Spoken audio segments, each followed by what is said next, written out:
meant a lot for us to stand on our own 2 feet and prove that we were the real deal, that Turtle Rock Studios was a real AAA game developer.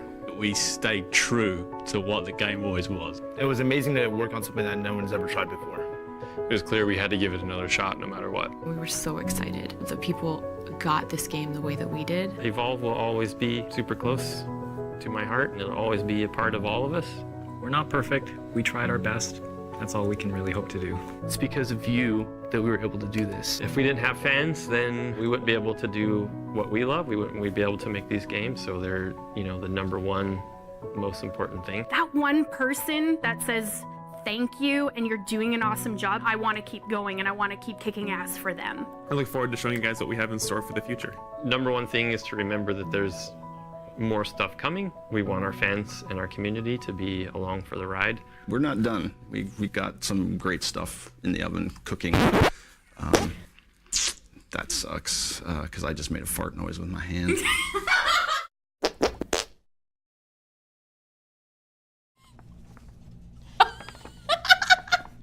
Hello! Hi, everyone! Hi, everyone! Well, there you have it. On October 25th, 2016, Turtle Rock Studios' contract ended on working with development for Evolve. And, it's Leanne's tearing up. It's been surreal. It's been crazy. But first off, we want to thank you guys for all the love and support you've given us from the very beginning until now, and will continue to give us, because it's because of you that we do this. And I think that Chris's message is spot on, and everyone else in that video. I think I interviewed about 25 people regarding what happened, and all of them said pretty much the same things. I just picked from the bunch. So I hope that video hit home, and I hope you also have the feels for Phil and his fart noises. Bless. But yeah, Leanne, lovely executive producer, and I, Shane Meyer, I'm a community manager, are here today to answer some questions, those burning questions that you've had about what happened, what's gonna happen, and what to expect from Turtle Rock Studios. So we're gonna start it off with, from the Meme Lord, question number 1. I'll let Jerry take time to get it up there. Thank you, Jerry. When did you first hear about the contract ending? How did everyone at TRS take it? So we heard about 2 weeks ago that the contract was going to be ending. So how did everyone take it? I think that was very correct. I think we were all a little sad because we've had a lot of great plans for what we want to do with Evolve, and there was a lot of stuff that we wanted to do after this last patch. But then we were able to look at everything and go, okay, what do we do? What do we leave everybody with that we can do? And it was actually kind of cool that our lovely glacial behemoth, or Bobsicle as we like to call him, was kind of our last patch to you guys. Yeah, it was definitely, everyone took it differently, but for the most part, it was after the sadness had kind of like set in, and then telling you guys and going through that with you, it was definitely a very emotional experience. It felt like a breakup. It felt like, what do I do now? It's a new chapter, and you just kind of have to keep telling yourself that, right? But lucky for us, we do have a lot of stuff going on that, just in case, because we weren't sure. Leading up until that, we just weren't sure. So that's why kind of having it happen felt like, okay, well, this isn't it for Turtle Rock. We've got a lot more coming, so that was good. So our next question is from Sybil A. How was the atmosphere of the workplace leading up to this news? I guess I kind of answered it. Leading up to it, we weren't sure. We didn't know what was going on. It felt like, we just kept pushing out more and more content to just get out what we wanted, because we weren't sure like how long it was going to go for, or how often, how many more patches we had. Yeah. So we just tried to do the best we could at the moment we had. So it was just kind of leading up to the week of finding out. It all kind of felt like when it was announced, we were like, okay, that makes sense now, because for about a week or two we were kind of like, this feels weird. Something feels weird. Just, I guess, high of mind. Yeah. You know, we just kind of felt something was going to happen. So I apologize if we were quiet for a little bit. We just all were, it was all unknown. And, you know, whether or not whatever decision was made, because we didn't even know there was specifically a decision going to come down on us at that time, it was just like, okay, here we go. Let's see what it is. And it turned out to be that. And like I said, it feels like a new beginning. So I think people are seeing all your responses has really made people feel totally different about the entire situation and really feel loved. And I want to thank you all for that. Yep. Will 2K work on the Trello board objectives? Asks Argus of Night. That's up to them. Yeah. They know what our plans were. There's a lot of that stuff, as you guys remember seeing, that we had as active, which meant that they were working on it. Yes. So it's totally up to them as to whether or not they continue that stuff or let it. I know that their FAQ currently says that there's no plans to do any patches, but the stuff is there, and they knew where we wanted to go with things. Yes. Next one is, will 2K continue support? As I mentioned, it's kind of answered in the FAQ. It is entered in the FAQ. There are links on the official Evolve game Facebook and Twitter pointing to the FAQ and the blog of 2K that tells you as much as we know and as you know now. So that is the best advice we can give if you're curious about what they're going to do next. I definitely check into the 2K blog. Yeah. By Big Daddy Putt Putt. I love your name, by the way. Is there a chance of Stage 2 on console? That is another... Up to 2K. We wanted to make sure we answered all these questions. We know that maybe the answers aren't satisfactory, but it's to the best of our knowledge. So that one's up to 2K as well. Like they said, they're still evaluating it. It is there is a bit of work to do because we changed a lot of the menu flow and stuff like that. So it's non-trivial. We can't flip a switch and turn it on. But so since there's a lot of work, they'll have to look at that. Yes. Next question we have is, and I liked this one, will Halloween crates be staying forever now? Shane? The answer to this is a resounding yes. I told her I couldn't evil cackle, so that was really good. Just Thank kidding. you. But no, actually, I mean, Halloween crates will continue until someone patches them offline. So it's a client-side thing as to whether or not the Halloween crates are on. So it does require a patch to you guys to turn them off. Yes. So it's kind of with the similar or the earlier questions. It totally depends on what they end up wanting to do with it. Yes. By Philly Buns. Yes. Number one, there's 3 parts to this question. Are you ready, Leanne? Yes. Okay. Can the game support LAN parties once the servers get shut down for good? So Evolve Stage 2, so the PC will stop operating. I made sure I checked with our tech director, Wes, to make sure that this is what. So once the servers go down, it'll stop working. Evolve Legacy, so consoles and the beta branch that's Legacy might still work. It actually wasn't something that we tested in a long time, but theoretically it's supposed to fall back to using listen servers, which means they don't need dedicated servers. So we don't actually know, but we think that Legacy will still work. Right. Number 2, please let us know what happens to the game once the 2K servers turn off. Same thing with before Stage 2. Will probably stop working, and then Legacy may continue working, and then you're able to play solo on there. Then there was a further question that kind of went into more detail from Philly Buns, asking if it can still be played with friends somehow. Maybe you could have a spectator as the host and avoid performance reduction on the host PC. As far as that's concerned, it all depends on what they do with it now. So if the servers do end up still working for Legacy, the person that becomes the host of the game is whoever started the party. So if this person in the spectator slot starts as the party and hosts everyone, then most of the load goes on to them. So as long as it still works, there you go. Yeah. Next question. Is TRS legally permitted to use the assets from Metamorphosis, or was that also part of the 2K contract? And this is also from Philly Buns. So as far as this is, we have requested whether or not we can show those assets. As far as future work, that was a no. As far as Metamorphosis, we will have more of that at the end of the stream with Chris Ashton. Phil Robb was supposed to be with us today, but he had a little bit of a family emergency, so he won't be here, unfortunately. But definitely stay tuned. We have a ACK Hammer to give away, one of the Triforce Medic pistols. So that'll be awesome. Just stick with us. We'll do that in a little bit. But at the end of the stream, when Chris is on with Steve or Corey, we will be giving that away. Phil was really excited to do that, but he's not here. And as far as was it part of the 2K contract, that is a yes. Yes. So even though it was part of the contract, we have showed bits and pieces before, but today, after this segment with the lovely Leanne and I, we will be showing more on Metamorphosis. We even have the trailer that we used to pitch it, so it's going to be pretty cool. Super cool. Chris had fun putting it together, I He think. did. All right. Our next question is from GS user 43. Is TRS ceasing support to Evolve Stage 2B is...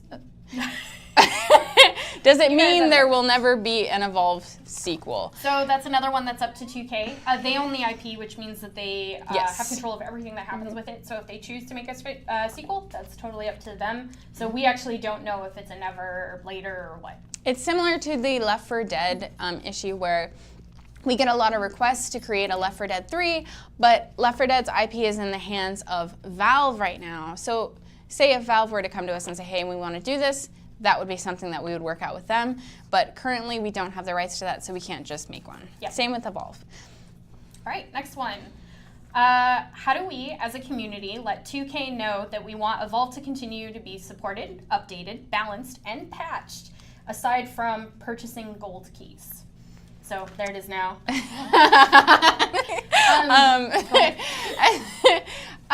Really, the best you can do, because we love our 2K brothers, we give them all the support we can at this point. Yeah.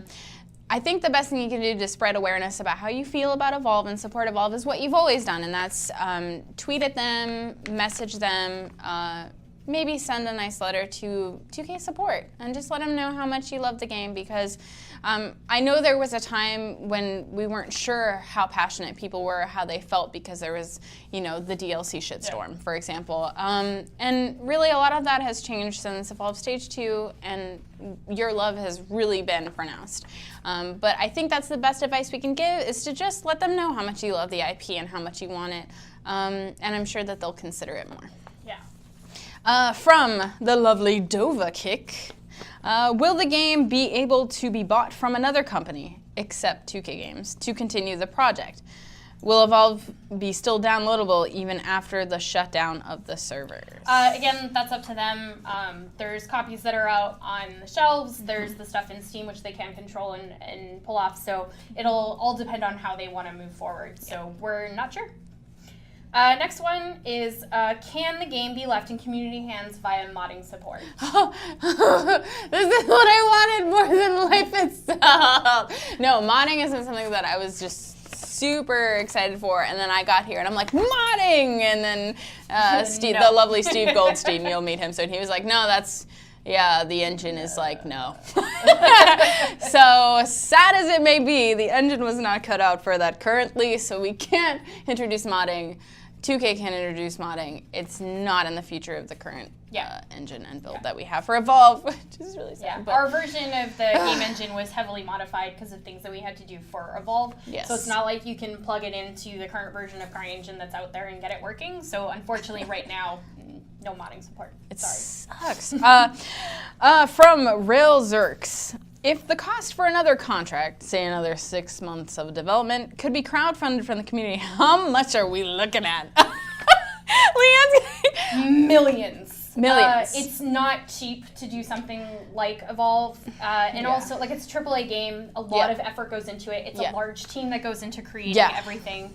And also, to be able to pay for it, the other party has to be willing to sell it or license it or anything. So there's kind of two pieces there. It's like getting the amount of money. And generally, crowdfunding just doesn't generate that kind of money, unfortunately. And there are a lot of decisions that go into business. So at the end of the day, when you're like, well, it just seems so easy, just take my money, you know, like Futurama, take my money. At the screen. It doesn't always work like that, which is just how the cookie crumbles, as Jim Carrey said.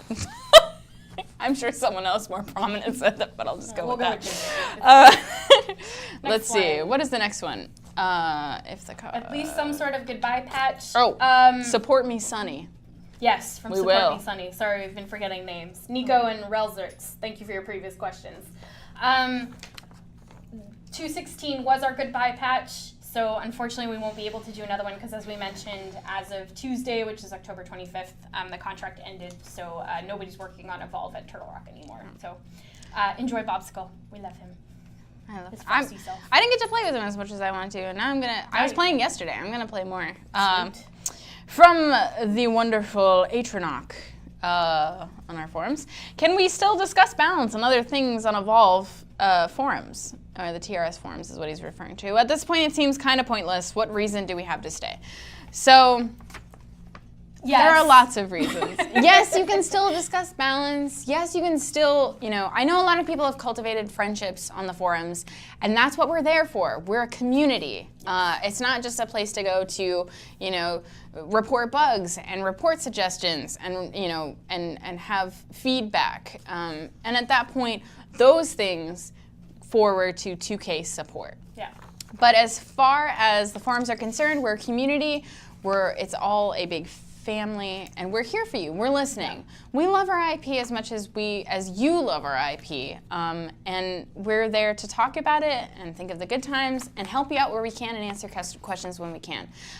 Also know that the forums are not dying. We will be adding all new content. I'm going to keep up with a lot of community events and discussions, so on and so forth, and I know all of our mods are as well. So always feel free to come to us and talk about it. That's what we're here for. We will still have dev support. We'll have the same amount of dev support. And that's what it's there for. It's for a direct line of communication between you and us. And that's not going away. Yeah, so we want to hang out with you guys. We want to talk about our new titles. Yeah. All the VR stuff we're able to talk about. And then we also, as we get other things that we're able to talk with you guys about, that's going to be the first place to go is our forums, because we're going to be there and ready to chat with you guys. So yeah. And as far as our new titles are concerned, we developed a wonderful relationship with the lovely Jason Rubin, who now works with an Oculus. He was part of the THQ team when we were under THQ initially, which you'll see a lot of the milestones from that in a little bit. And so our relationship with him has grown, and we love him and his team as well. And they've actually been helping us a lot with little side projects here and there, just in case, because as we discussed earlier, the feeling was kind of like, we don't know what's going to happen. We don't know what we're going to do, but we're just going to keep kicking ass until we get the news. So, what is our next question? Explosion Incorporated. Do you all like glitter skins, especially on Emmett? So Tara spoiled this a little bit. I'm looking at you, Tara. We were actually trying to get glitter skins to work. Jamie was looking into it, and it was really awesome because she would come to my desk, or she'd swing by Shane and she'd be like, "Look at this reference art," and it'd be these fabulous glittery high-heeled shoes. So she was trying to get it working. We wanted to get some glitter skins in it, especially for Emmett. That was the priority. Especially for you, Explosion Incorporated. It was for you. It was for you. They're like, "What do you want to do with the end?" And I'm like, "Glitter skins, please, because Explosion needs them." And we really did try. We did. We so did. unfortunately we were able to do that, but we wanted to let you know that we tried. We and really wanted tried. it. I think Jamie described it coming out as Emmett covered in sprinkles, slightly lubricated. Is what it looked like. So we decided against. This needs a little more work. Just because it needed a lot more work, and literally she was working on it last week when we found the news, and still was like, "Oh, I can't lubricate it." But anyway, I said that a lot. Let's go on. So that was actually our last question. Yes, that was our last question. And I just wanted to reiterate, Leanne and I will be there, along with about 70% of our dev team is in the forums. And we will continue to be there. Yep. We're there to answer any questions you have about Evolve or Left 4 Dead or our newest titles with Oculus and VR. and just hang out and have a good time. And if you're still feeling, you know, like there's a hole in your heart as we are, we're there. Yeah. And we feel the same. Keep reaching out. I think that the reaction from all of you on Tuesday when we broke the news was actually like, it was super overwhelming. She's making the heart. It was like you were torn between feeling so wonderful and wanting to cry. Yeah. And it was so much better than we expected. And thank you. It was awesome. You guys are the best community anybody could have asked for, and we look forward to continue working with you guys on future projects. So please stick around. Definitely. As mentioned before, we're going to have a giveaway today. I wonder if Jerry can pull that up for me. Here it is. Look what I have. Beautiful. I don't even have one of these. Come on. Let's get some love in the chat for the Act Hammer. It is the medic pistol that I believe Vel carries around. They all have that on the side. And it's in this really sweet, there's a good picture, a really sweet case done by Triforce. You can take it out and play with it. We'll leave it as such, but I like the display case. It stands on its own. It's really pretty sick. Yeah. So you can kind of just put it up on your shelf wherever you want. Maybe you want to create an Evolve shrine. I don't know. I have one at home. So. We all have one of those. So definitely. So just type !Metamorphosis. That's all. No big deal. Metamorphosis. Just make sure you spell it right, because our bot's gonna pick it up. You have till the end of the stream to enter for this. !Metamorphosis. And we'll be picking somebody at the very end. If you're not there, that sucks. Because this thing is a treasure. If you don't know where this came from, I guess Leanne can explain it better than I can. Yeah, so leading up to ship, we started this thing which was no shave and no clip till ship, which meant that the ladies, and actually some of the guys signed up for it too, you weren't allowed to cut your hair at all until we shipped, and it was the same thing with the beard. So you can actually kind of look, we have old threads on the forums that have all of the like magnificent beards that people were growing. Like it was, I didn't know if we looked like hobo or post-apocalyptic or what. A mix of both. And then that was kind of the prize for sticking it out until the end. So I've got So one at home a year, on my shelf. right? It was a year. It was almost a year. Yeah, my hair got like super long, and then it was really cool because for every inch that we cut, we donated to charity. So that was really awesome. So remember, !Metamorphosis. And speaking of that, we are going to transition, and we'll have Corey and Chris Ashton here to talk more and answer more of your questions that you've been waiting for, along with discussion on the early stages of Evolve, back when Scorpid was here, and it was called Metamorphosis, hence the giveaway. So we're going to transition to the trailer that we used to pitch Metamorphosis, and then it will go to Chris and Corey. So I wanted to thank you so much, Leanne, for being here. I know I'm never here either, so you know we're. And thank all of you for showing up, and we love you guys, and we wouldn't be here without you. And this is not the end. This is the glorious rebirth. Damn right. And.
a long time. Oh, hey, we're here. There we are.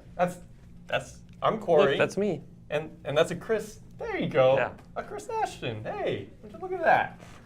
Well, hello everyone. We're here for the last Chris and Corey segment. That's right. To do some questions and hang out with you guys. Not the last ever. Ever. No. Turtle Rock Studios.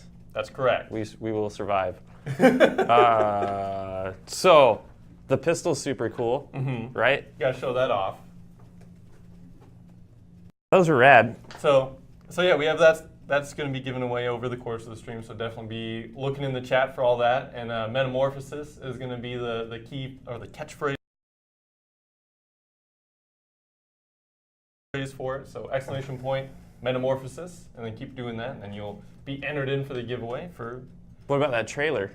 That was pretty good. That little teaser trailer? It was pretty good. Those are the old days. Some old stuff. But even before my time. But if you watch that teaser trailer and then you play Evolve, we built the thing that we said we were going to build. There you go. And that's incredible. Very few people get the opportunity to ever do that. And you got to make that trailer too back in the day. Yeah, just with some concept art, sliding stuff around, a few prototype maps. Yep, that was good. It was all times. good times. And we have more stuff to show coming up from the development of Evolve. We have a lot of never before seen footage of early milestones. We're going to walk people through the development up to at the end of it basically looks like Evolve at the end. So we'll get to see the whole thing. It's going to be awesome. You can kind of see how things get built over time and like how development kind of works. Yeah. Right? So that teaser trailer is kind of the start. That was the pitch, right? And so now we'll go into actual like milestones and show stuff. That'll be cool. And also one thing to keep in mind with the pistol giveaway is that you can only enter once. So if you already put in Metamorphosis, then you already entered in. So that way we don't have people going crazy for it. I know it's a pretty cool thing. But yeah, we do have some community questions that we can get into, and then after this will be you and Matt Colville on to talk more about like Metamorphosis and then how it transitioned over into Evolve and like all this crazy stuff, and then some more community questions because each of us get our set of questions to talk about today. So I guess we'll start rolling. Yeah. And I'll go with the first question. This is from Go Goliath, and there we go. We have it right there. Wait. Oh wow, we got cool stuff even going on in the background. So what character, monster, or hunter did you have the most fun making? What would that be for you? For me, I think personally probably was Behemoth. And unless, and that's kind of like shipping monster, but if you going back into development, like prior versions and stuff, probably had the most fun with the Wraith back when she was a teleporter, and we'll show you guys that. Because it was just so extremely different from all the other monsters, that's when we felt like, okay, now this is crazy, right? And then we actually had to dial it back a little because they were so different that it was causing people problems. They get used to one monster and couldn't play the other one at all. So that's some lessons we learned. But so during development, early prototype version, I would say Wraith, but actual kind of like the version that is more similar to a shipping version, I would say Behemoth. And because it took us years to get Goliath to the point where it would ship, you know, and the same with Kraken and Wraith. Whereas Behemoth was much more of a, okay, now we know what the game is. We know how 4v1 works. We know how Evolve works and what monsters should and shouldn't be able to do. And so Behemoth was the first one that we created with that rule set already established. And so, we were able to basically create a design, and then the shipping version was the execution of that design, as opposed to the other ones, which varied. The shipping version changed a lot from the initial designs. Yeah, I remember even talking with people, seeing like the crazy stuff that used to be, and then now like how it shipped and how it was here, like is two like completely different things at times. Right. And it's just, I don't know, it's cool to see that transition over, and then also like getting to use old stuff, right? Like we even use like on Elder Kraken, we talked about the chain lightning used to be, or I think we called it arc lightning, but it used to be on I think original Grounder, or Yeah. which would be Kraken. Yeah. And then that we were able to port that over into Elder Kraken and give that. And you'll see stuff in the milestone videos. You'll see stuff like Scorpid having concussion blast, which when you watch it play, it's Kraken's vortex. It actually, that's an ability that completely changed hands. Yeah, it's interesting to see how that kind of stuff happened. And I guess for me on the development side, like I came on a lot later, obviously, for Stage 2 stuff. But I think I had the most fun when we did Renegade Abe because like I like shotguns a ton in video games, and also like the fast pace, like switching all over the place and doing all this. And Abe was always fun, but I was an assault player, so I never got to play Abe. And I always wanted to play Abe, and then now it's like, oh, I get to play Abe all the time, and I'm like doing all these crazy things. It was kind of fun to like work with the team and kind of figure out like how he would feel. And then he came out, and then it was just a lot of fun to just go online and just be like the gunslinger, right? Like that was a lot of fun for me. And I think that goes to show what's awesome about Evolve is just that everybody has a favorite, right? And a lot of the times those are totally different, right? Everybody is attracted to different things in the game, and it just offers such a wide range of characters and monsters and play styles and stuff that I feel like that's one of the strengths of the game. Yeah, I think that's like all of us got to input our own thing that we liked at different times. Like there's things that each kind of player can find and be like, oh, that's the thing I love, right? And I think that was the best thing for me and you getting to develop it was that kind of stuff kind of came out. Yeah, so, for sure. Let's see, our next question, would the Emmett adaptation have been an assault? If not, what would it have been? One of the ideas I know Brandon had was to make Emmett an assault. And then also we had this idea as well with Bucket to make an team of all buckets. He would basically like kind of taking on the war bucket idea that I think we had a concept for at one point where his head would go onto different rigs depending on like what role he would want to do. So he'd have a different trapper rig, an assault rig, and then a medic rig, and all would do certain things. So I think like that was kind of the fun idea that we could do even with Emmett. Like if the Demon Corps had become like an actual it took over Emmett and then he was an assault and just him going crazy the whole time and not being nice at all. And that was kind of something we wanted to explore. So yeah, that's what in our eyes like one of the Emmett adaptations. But him and Bucket, we felt like we could have done tons, right? You could just have an Emmett and Bucket army of hunters essentially. So that was kind of our fun take from Stage 2. So I think we have the next question, which would be, I'll just start reading it since I have it here. When it came to making Gorgon and the variations, did you guys use any of the ideas from the forums, or are these already set in stone? And I guess like you talking about Gorgon, since that would be you, so where did Gorgon kind of come from? And like, do you guys, like, how did that all start? Yeah, I don't know. It's a weird thing. We get so much feedback from everybody, the community, but also people inside of the studio and people at 2K. And so there's just so much feedback coming from all directions, and we're so open to it. And we're happy to use good ideas no matter where they come from. Doesn't matter if you're an engineer or an animator, or you don't have to be design, right? Everybody is really kind of a game designer. We all play games, so we all know what we like and what we don't like, and so we view all that stuff as super important, and it's really valuable. So as a result, like I often don't know where ideas came from. I don't remember because they all the specifics come over time and from hundreds of different people. And so, but for sure we're on there reading forums and stuff like that. So the community has a voice, and sometimes that stuff trickles into all the way into design, right? Into new content. And it may be something that you read and then you give me feedback, or something that I read and I don't even realize it, but that's in the back of my head and it affects things, right? So we'll see a little bit in the milestone videos. There was an old monster called a whip spider. We've not really talked about it very much. We've not. I think there's like one or two clips of it in the Development of Evolve thread on the forums. But you'll get to see it in action here.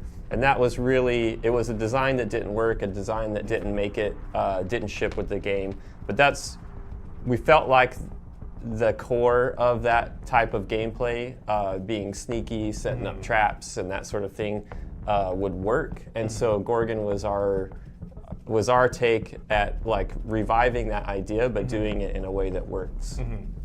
Yeah, I think that's the hardest thing. Like at least from my time on the project, like seeing like you have an idea and then trying to make it work in the game space, right? Like you have tons of ideas and you want all of them to work, but sometimes you gotta be like, we need to change it up, right? Like just because it sounds like a good idea, you need to like get it and play it. And I think that's the one, like that's like the Turtle Rock way. Like we'll test any idea and then we'll go for it and then we'll figure out from there what's the next step. And it's really rare that your initial set of ideas are what ships. It always gets modified. It always has to adapt and change to the game to fit in, you know, to fit all the different pieces. So. And let's see, going on to the next one, we have what ideas did you have for adaptations or refactors as well? So I guess like a character adaptation that you wanted to do. The one that I was really excited about was Lazarus, but there's also another question about Laz. We could jump to that one. Yeah, if we I mean want we can. I guess it kind of ties in. Right. I'll just say the question and we'll get to it again later. But what would the rework for Lazarus end up doing? From what I gathered, he never left the concept stage, but what would have been the general idea behind him? So I guess like this ties into your, what adaptation did you want to make was the Lazarus one. With the adaptations, a lot of them, some of them were more expensive, some of them were cheaper, just because of how easy or hard it was to do. And Lazarus was one of the ones that we really were pretty, I don't know, what's the word? It was pretty far out there, and so it wound up. It was one that we kept pushing off because it was gonna take a lot more time than the other adaptations, and so that's why eventually I would have loved to have seen it. But the basic idea, though, the core idea was take the Slim. Slim has the leech gun, right? And shoot the monster, and it leeches health back to Slim. You take that, you combine it with Kyra's anti-material rifle, where she shoots and puts markers on the monster. So with Lazarus, the idea was he puts these markers on the monster, and then if you shoot the markers, you get healed. And so he couldn't heal the team directly, except for like his heal burst or whatever. But the idea was he would put these markers on the monster, and players would have to shoot the markers to heal themselves while they were playing. And then we combined that with, we were going to change the Lazarus device so that instead of bringing people back at full health or whatever, it would work at range. He could bring them back at range, but it would bring them back as kind of like a zombie.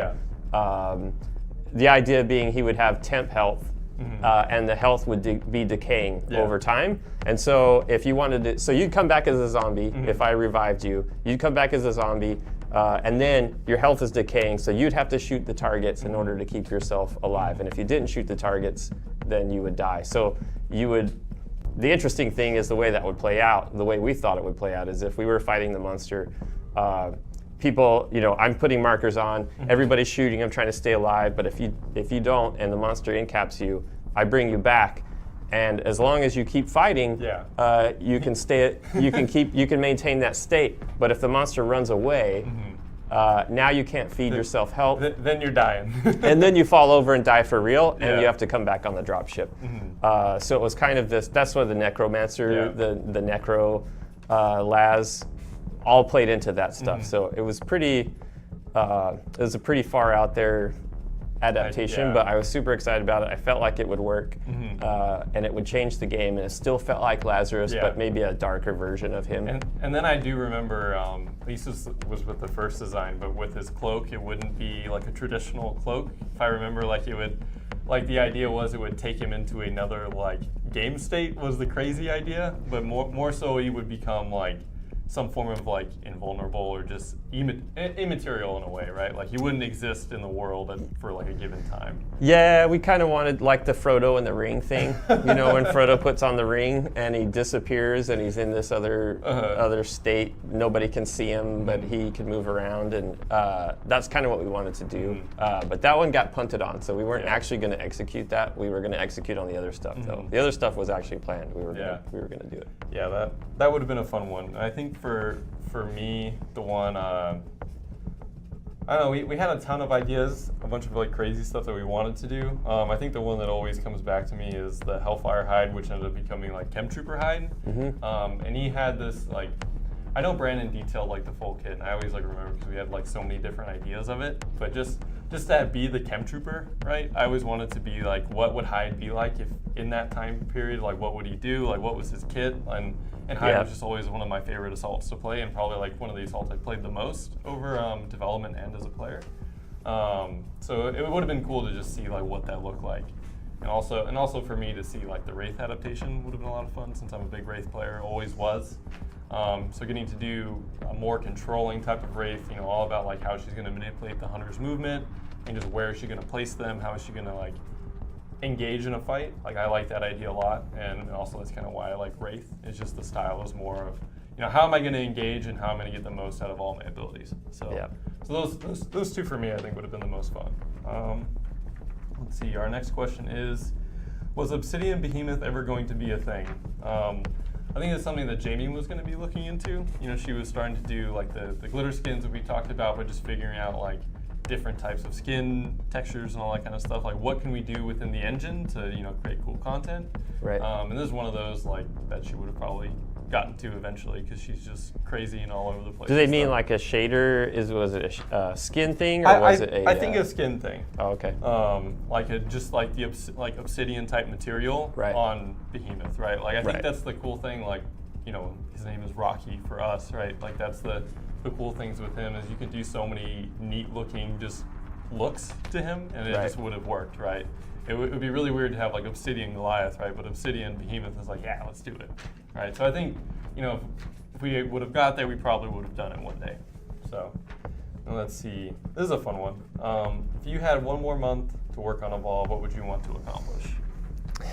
I mean, obviously, for me, it would be consoles, right? Porting Stage 2 to consoles.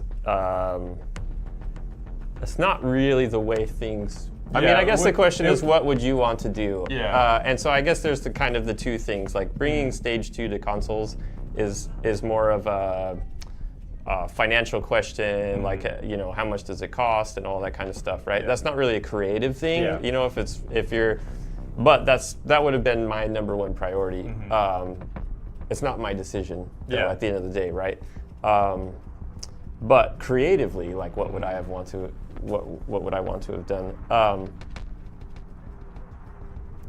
With one more month, that's not a lot of time. Yeah, 1 month in dev is just like. I mean, maybe you know, I would like to have seen the other adaptations on the rest of the hunters, because those wound up being the rest of and Wraith, as you mentioned. Do the rest of the monsters, do the rest of the hunters. Although that's a lot more than a month's worth of work. So I guess it doesn't do that question justice. But I think that's one sort of misconception where people who haven't worked in game development before don't really understand the amount of time and manpower it takes to do something, even like an adaptation, which is a lot simpler than building a brand new character from scratch. But an adaptation will still take months to build, just one, right? And especially a lot of our characters are heavy on effects. Like Bob Skull or Behemoth, or Glacial Behemoth, for example, like took our FX artists a long time because there's so many little things that need to be done right before that monster can be in a like playable state with effects and all that and be ready to go.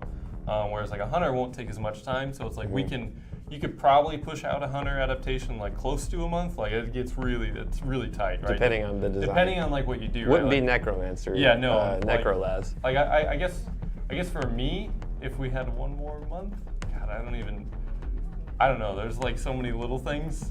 It's hard to say. Like there's no easy thing that can be done in a month, but I would say tackling another hunter adaptation, probably like doing the hide one, even though it takes a ton of code, and the engineers would be very angry at me.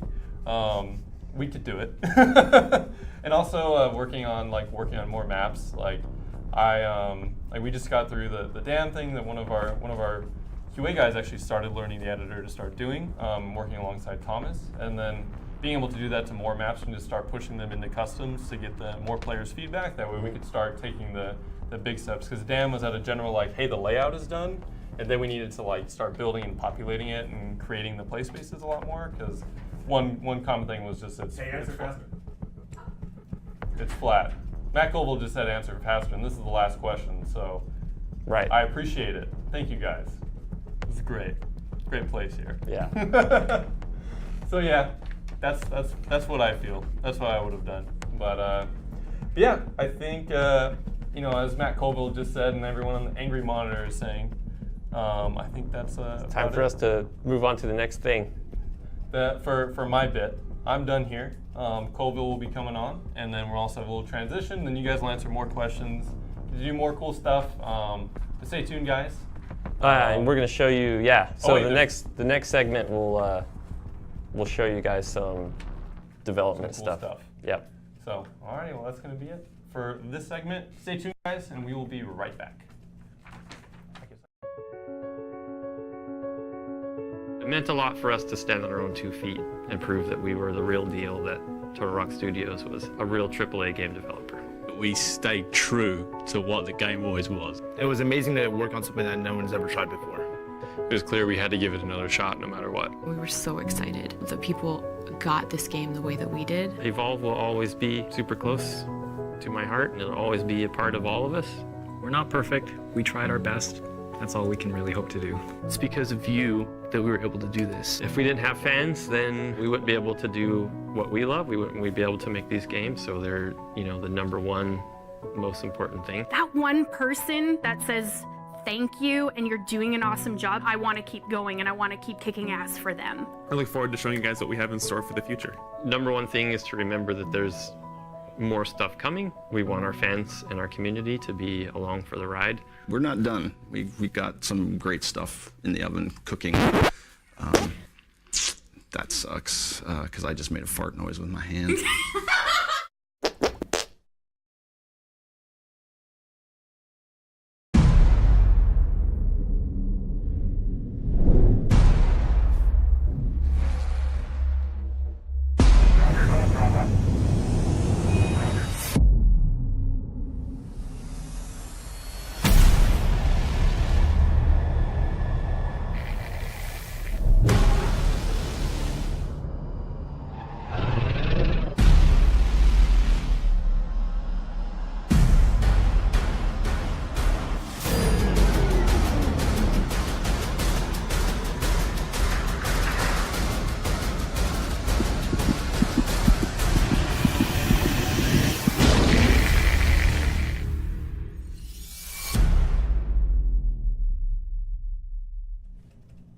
like holy shit. Going back in time, 2013. Right, yeah. Such ambition. We had a lot. We bit off way more than, yeah. We're not live, are we? Yes. Nah, there would be little things down there saying who we are. Hey everybody, I'm Chris Ashton. This is Phil And I'm Robb. Matt Colville. Oh wait, Phil Robb? No. Are we live? Yes. Okay, sweet. I assume.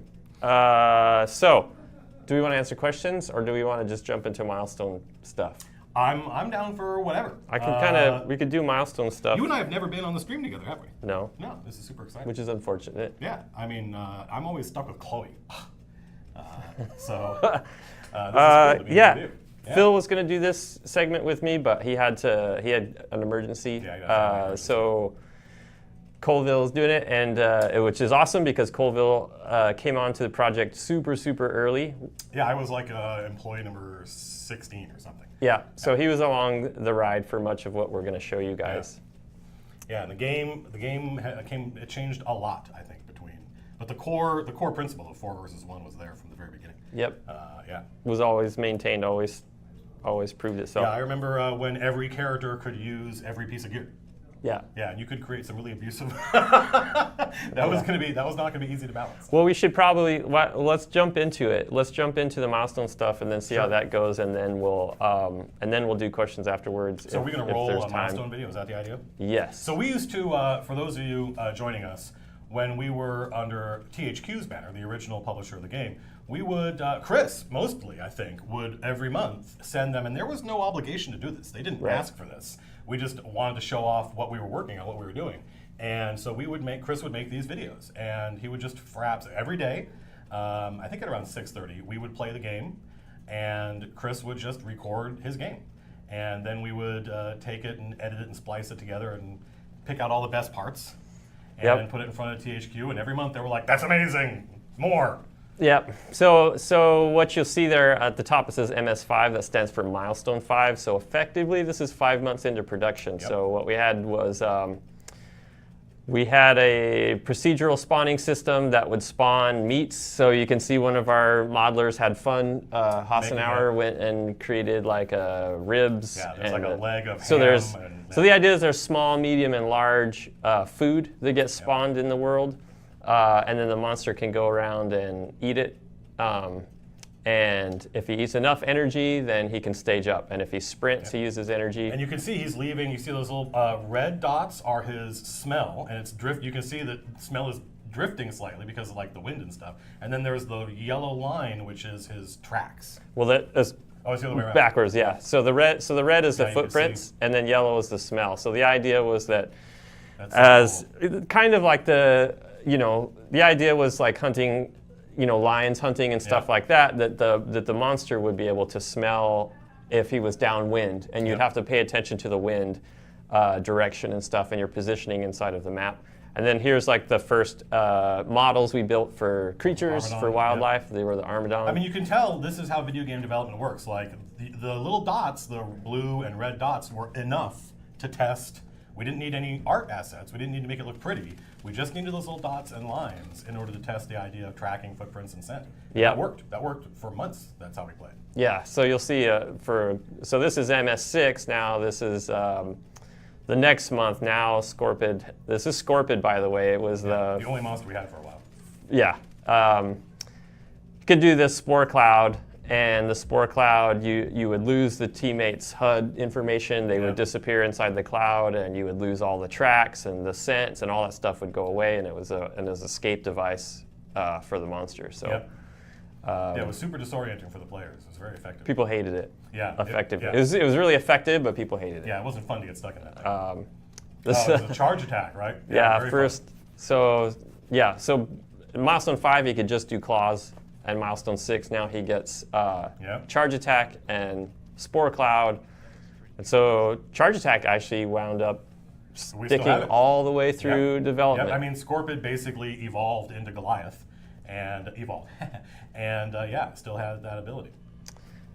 So this is Milestone 7 now, and you can see we're starting to mess with lighting and try. This was an attempt to do like very realistic lighting. And I thought it looked amazing visually, but it was one of those things when you were in here playing, it was really hard. You can see it makes noise everywhere, and there were also, it was entirely possible for a player to just hide in a bush, right? And that ended up being, kind of frustrating for the monster sometimes. Yeah, so... also notice that it doesn't look like that much of an alien world. Right. Remember, we wanted it to look like an alien planet, and people would often. We'll see versions here. It will get more alien, and then we wind up pulling it back because the super alien environment becomes distracting. From. Yeah, we could put plants in there that looked crazy and stuff, but it ended up just making the landscape just too weird.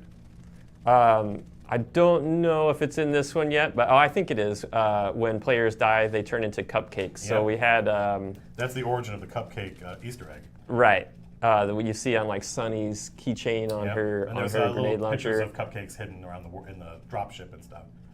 So this is milestone 8. We really felt like this. Is this volcano? Is this? This was a volcano map. God, how many hours did we spend on this map? Forever. Hundreds. We've spent hundreds of hours on this. Was effectively our No Mercy of Evolve, where we just spent. This is where you would stand. This was the highest point on the map. You would literally have to stand here and just look at the landscape and wait to see birds fly around. Yeah. Yeah. So if you didn't start where the monster did. So the monster started someplace else. Yep.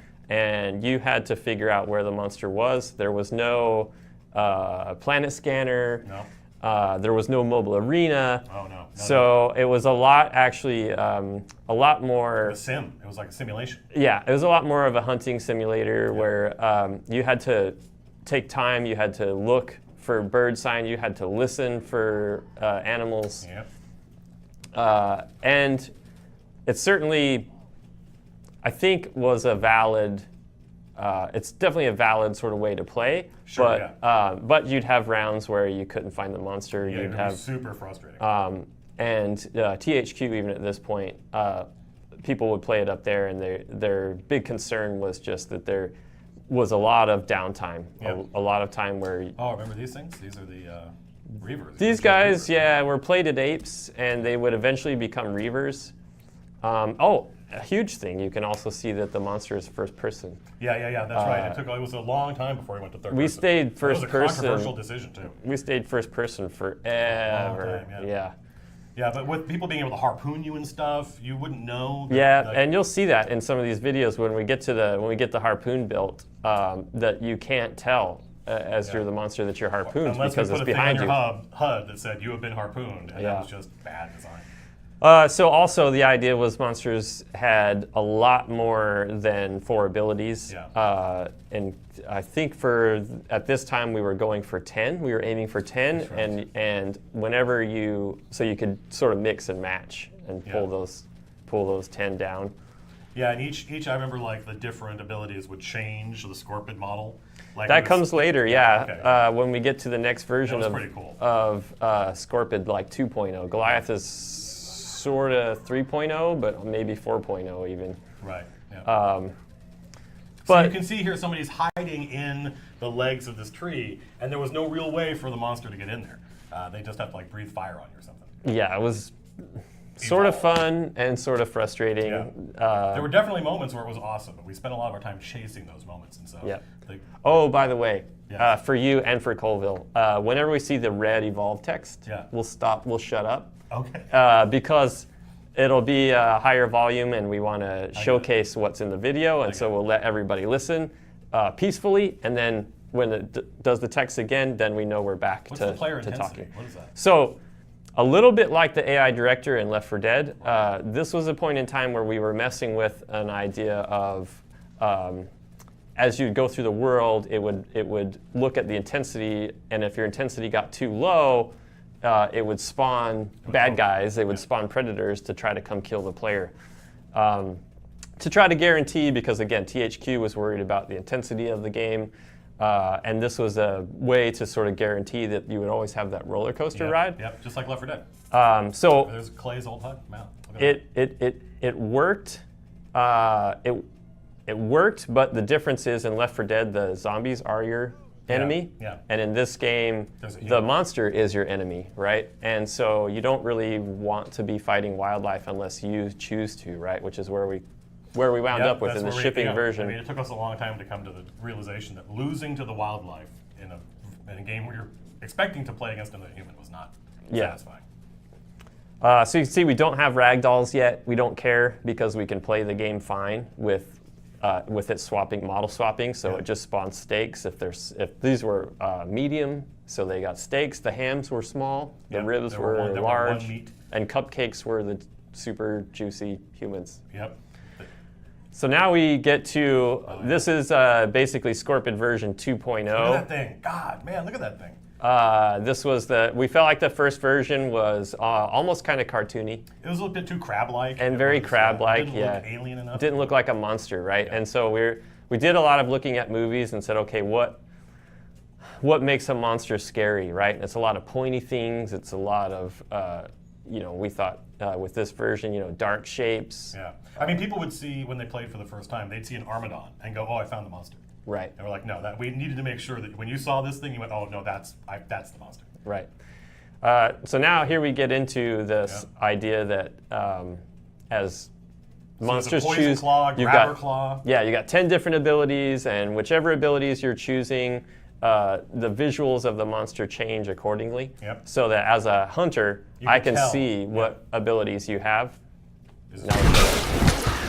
No! Keep shooting, guys. Shoot, shoot, shoot. Oh, he's gonna heal. You can pick up my weapon. I don't think he wants to go over My there. weapons are on the ground, right at his feet. Oh, he grabbed me through the trees. Come on, anybody shoot her. Oh, he's flying. We had a good run there. Yeah, we almost got him. Yeah, we were real close. It's up to free. I ain't doing shit. The beacon's planted though, right? Yeah.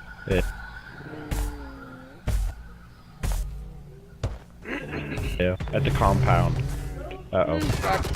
Shoot! Just shoot him. Oh, not good, not good. What's his health at? Leave it alone. Oh, you killed it. No, move on. Okay. You can do it, Frida. No, I How many can't. people do we have left? Shoot him. You got Jump to off shoot the him. cliff, maybe he'll follow you. Oh, okay. Yeah! Shoot him! How does that happen? Shoot him! Oh, shoot him. Maybe he'll follow you. Oh! Wow. Yeah, that was pretty cool. You got to see the beacon. You got to see Yeah. somebody grabbed in a claw and walking around. I remember when Oakley would grab somebody and then drown them. You're right. Yep. So monsters, you could fall out of the map, and obviously, and so that was an awesome moment for the hunters, thinking that, and you could see bugs. Right, the throw didn't work, and we don't know why. Whatever, it failed.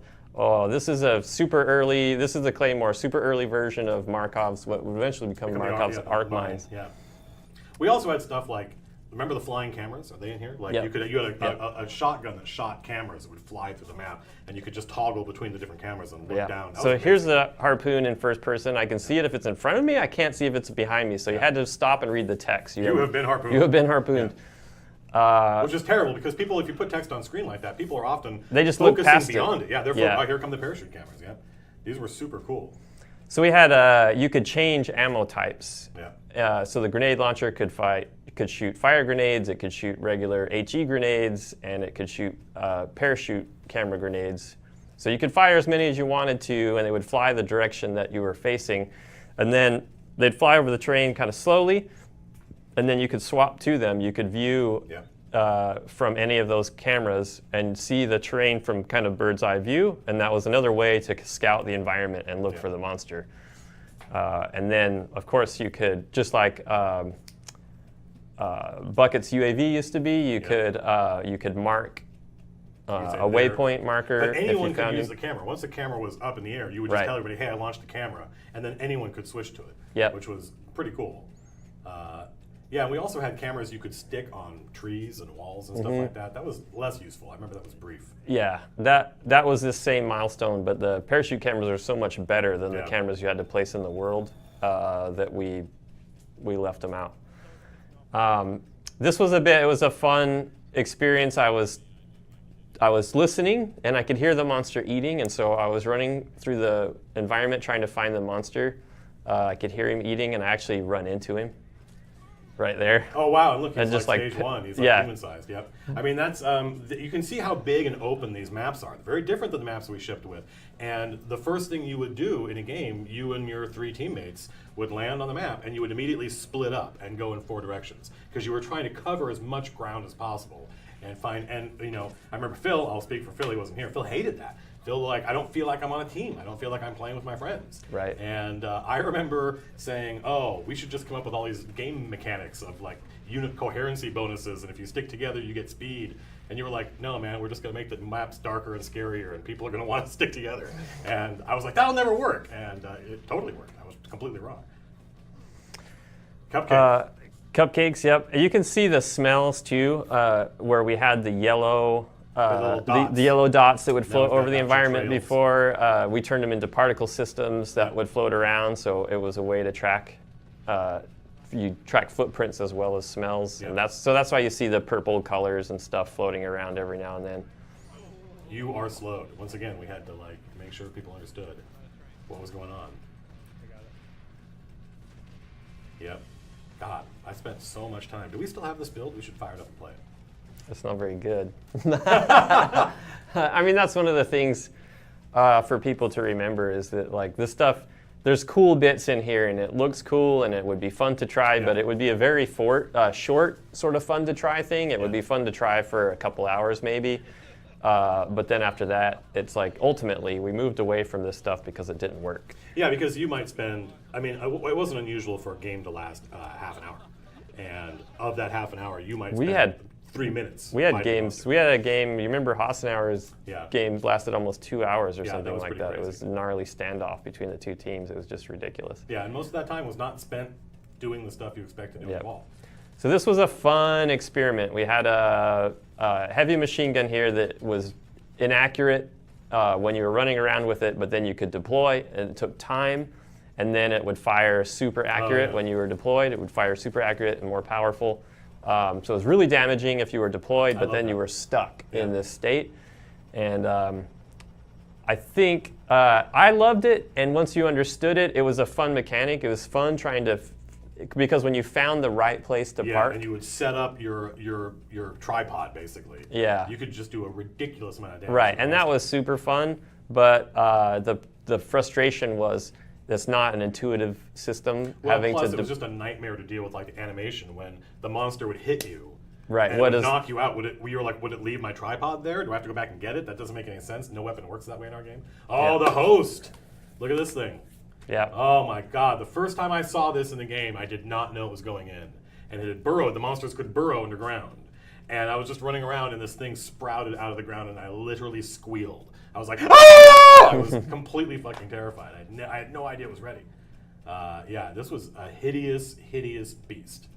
This was our second monster, so now we had Scorpid 2.0, and so we thought, let's do something completely different now. Yeah. Let's make it radically different to be a different monster. So the idea with the host was that he was the host to a bunch of parasites, and that he could control the parasites on his back. They would grow on his back. They'd grow on his back. They'd give him he would inherit some abilities while he had him on his back, but then if he sent him off, he would lose those abilities. So you could have flying parasites, and while you had them on your back, you could fly. Right. But if you sent them at somebody, then you were grounded. Right. So it was a lot more like almost RTS-y, where you had these units that you could send around the map, position them. Yep. You would pick which units you want: bombardier parasites, you want archer parasites, and you would just send your minions off to fight the heroes and annoy the hell out of them. Yeah. It was the how to annoy your friends monster. And this was the first version of. Eventually, this would become Goliath's fire breath, but it was basically it was like shooting a fireball at first, and so it would shoot this fireball and have an initial impact, and then there would be burning damage inside of this radius for X amount of time, like a second, a couple seconds or something afterwards. See those scorpions get turned to hams. Yeah. And then this was just a cool bit of footage. It started to feel like this sequence felt very monster-y. A lot of big explosions, a lot of crazy stuff happening. Yeah. This is all in the same map, by the way. All this, I remember where. Yeah. And the monster has like a projectile sonic blast. If it took the right claw, it would just. Yeah, that was concussion blast that got turned into Kraken's vortex later. Yeah. And we would just take 2 concussion blasts. And then you could chain. Yeah, you could stun lock people, which was terrible for hunters. But a lot of this stuff visually looked really cool. I think I am the reason that we turned off friendly fire, because I would play with you and I would just take the grenade launcher and I would hammer whoever was fighting the monster, and you would just be like, God damn it! Yeah, well, it's just grenade launchers. Realistically, the monster's chasing, because monsters use a lot of melee. The monster's chasing your teammate. Yeah. So your teammate right up there your teammate can't stay away from the monster, and then you're sitting in the back lobbing grenades at the monster. You're going to hit your teammate. There's no way around it. Yeah. You don't want to punish people for taking the grenade launcher. Right. Saying, sorry, you can't use it when you're. And so it was just kind of a realization that friendly fire did not work in this game. Look at how it moves. Like it moves like this crazy like assemblage of limbs. Like it didn't evolve naturally. Like it just grabbed whatever was nearby. It was so hideous. But it was such a pain in the butt. Like. Yeah. It was never fun to run. It was never fun to play against. You were always trying to figure out. You know, as the monster, it was really fun to be the monster, to have these minions and see them chewing up hunters from a distance, and you're safe and there's no problem. For a hunter, it was extremely frustrating because you spent all of your time shooting these little hard to shoot, like flying ones or crawling ones or jumping ones, or. And success didn't do anything to you. Like if you killed those little guys. You didn't win. There was just more guys. There were more little parasites. He would just spawn more, We even had an egg layer one. Oh, yeah. Do you remember that? It would jump on your face, and you would be blind for a certain amount of time, and then it would just fall off dead. Yeah. And it would have laid an egg in you, and then you would grow this egg on sack on your back, and then it would hatch, and when it hatched, it would kill you. So couldn't people shoot the? They could shoot it off your face. So then teammates would get a thing on their face, and then people would shoot them in the face, and it was just super weird. This was a thing, smell compass, sniff compass, where the smells were really good for short range, but they weren't helpful for long range. And so we added the sniff compass where when you sniffed. Oh, now we gotta shut up. Yeah. How do we pose? You just have to go face.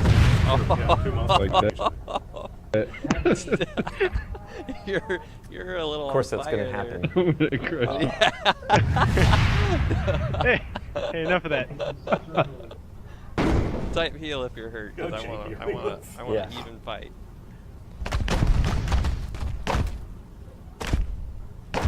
So, of course, we had two monsters in the game now, so why not make them face off? And this is when we learned that wasn't really a viable game mode. So the monster, and you had the host who's had an army of small things, and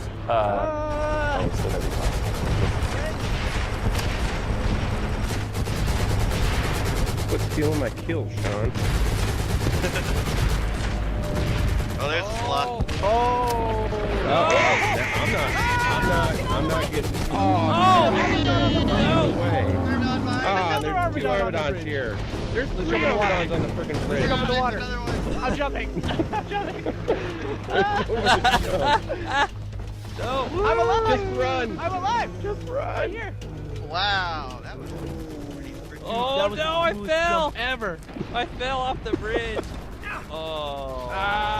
Now you wish you jumped. Look, how did you guys get down there? Me and Sean are totally safe. Jumped into the water. Into the water. Yep. Yeah, it was awesome. It was crazy how far Right that before was it hit the water, it did the skydiving effect. It was extra cool. Yeah. There was a slot and an Armadon charging it, and then there was two Armadons on the other side, like the bridge was jammed. Yeah, I don't think anything's getting shut. We just turned and jumped over the side. I got 3 Armadons breaking my dead. Where is it? Where's Daniel? I see. Oh. Was that Rig? Jeez.